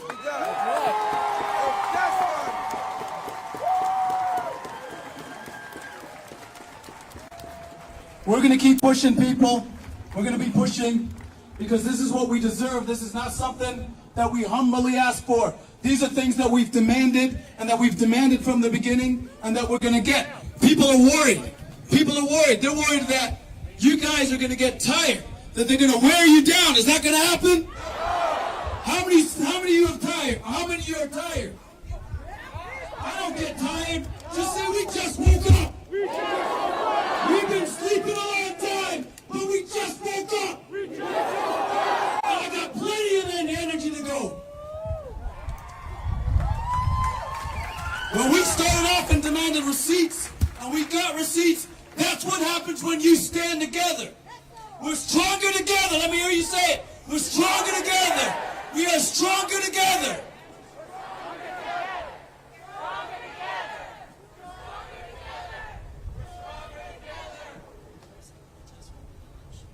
Like I would love, and so we're going to make some choices right now. We're going to make some choices. I would like a peaceful march over to our friends at the police department.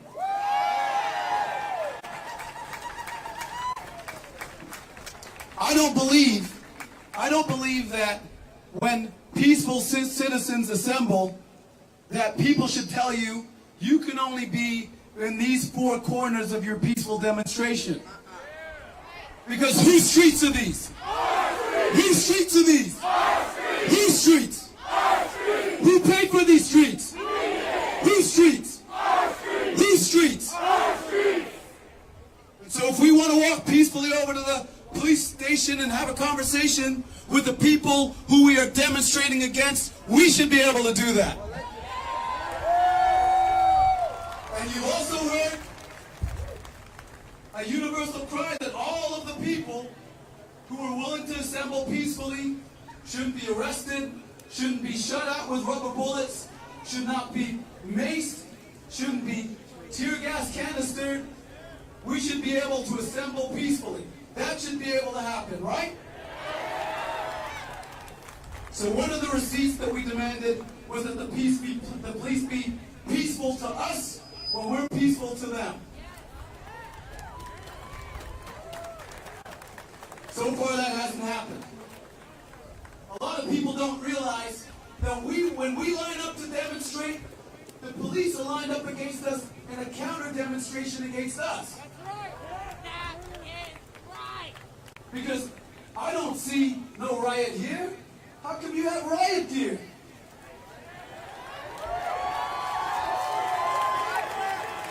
I don't see no riot here. I don't see no riot here. I don't see no riot here. I don't see no riot here. I don't see no riot here. When we walk over to the police, we're going to protest. That's what protest did.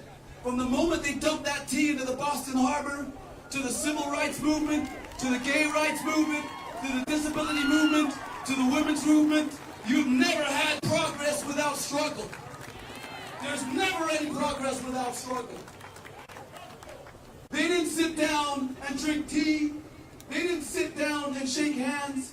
They didn't sit around with meaningless photo opportunities for that mean nothing. They fought. They struggled. They marched their people into fire hoses and police dogs and police batons and right here in Kansas City, we've been getting our butts kicked from day one, but we finally got some receipts. Let me hear it, Kansas City.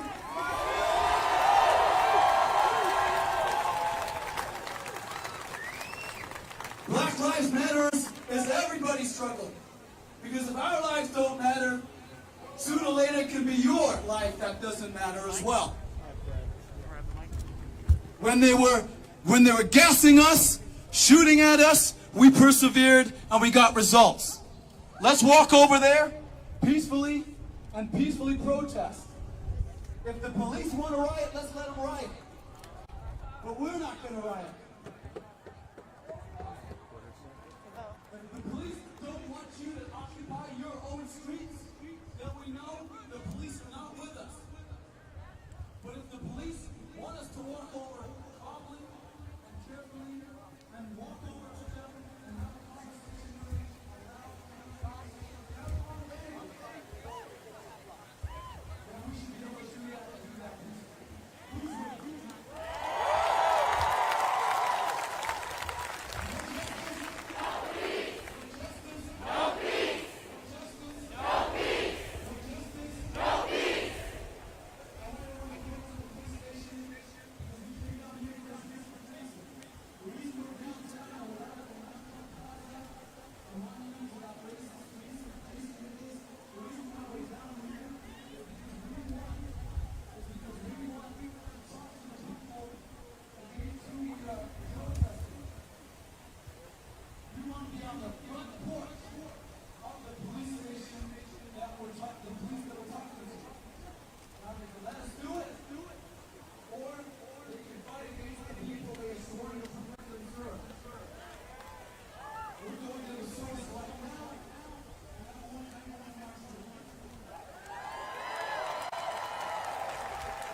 Don't shoot.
Well, it's not high now, right?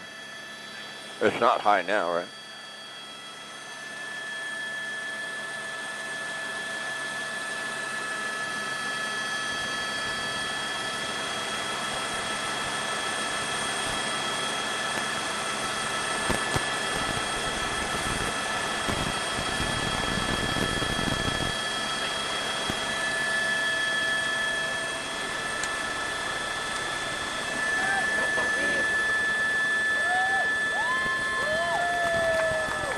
Guess you can try the defroster on this.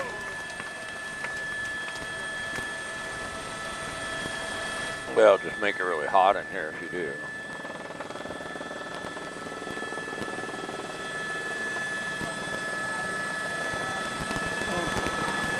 No, I said the defroster in here to get rid of the window, but no, it's not. It's a gauge for sure. You have all sorts of weird things going on.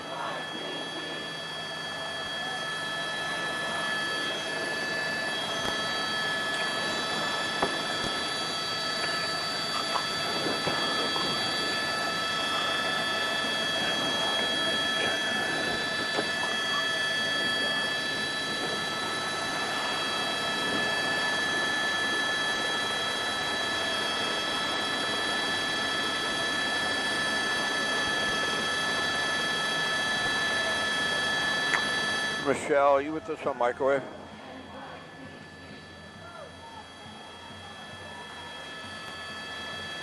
No, it's got to be a gauge, but we'll do this hit and we'll go home.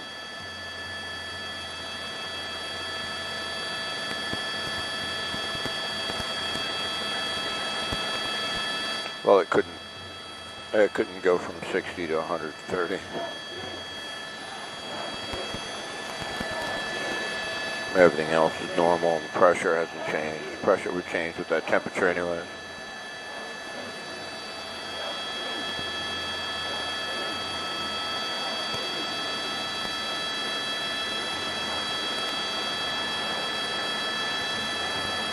It's an old helicopter, man. A lot of hours on it. Over 20,000 on this thing? Yeah.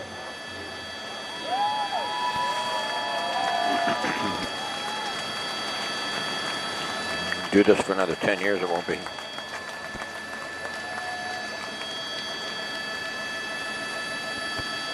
What is that place over there, a college? Or is that a hospital? No. A lot of parking.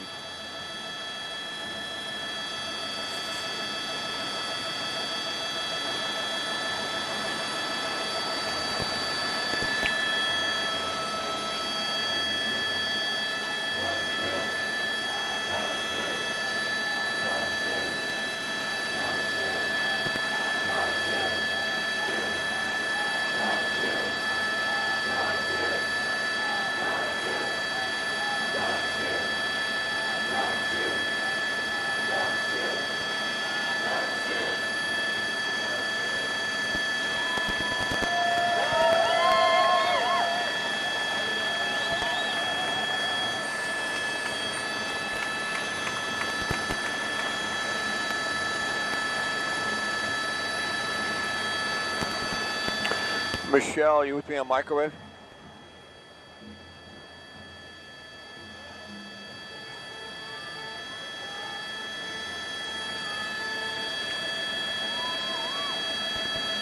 What mountaintop we on with the, turn the nose a little bit.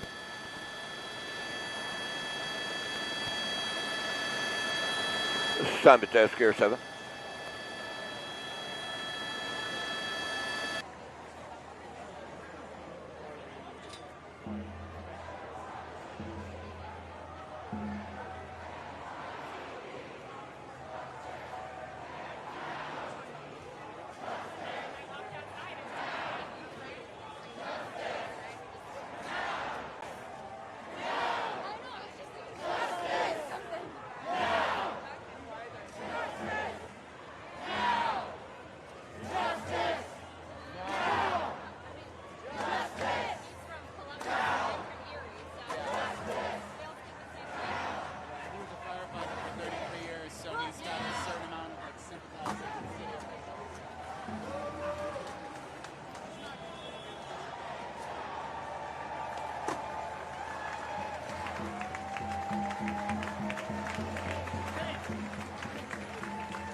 off my back. Get off my back. You're tired of it.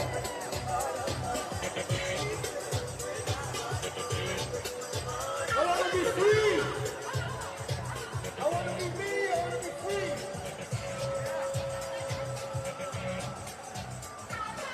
Get off my back.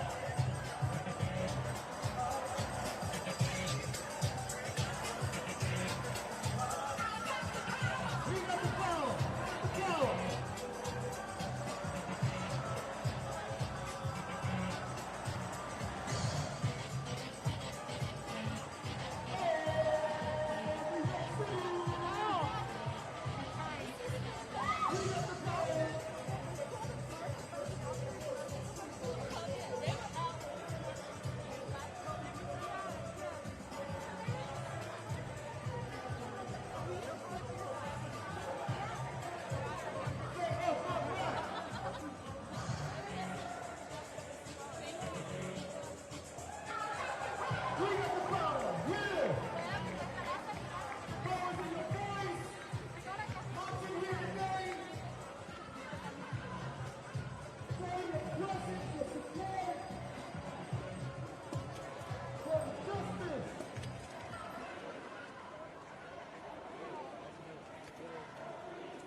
justice!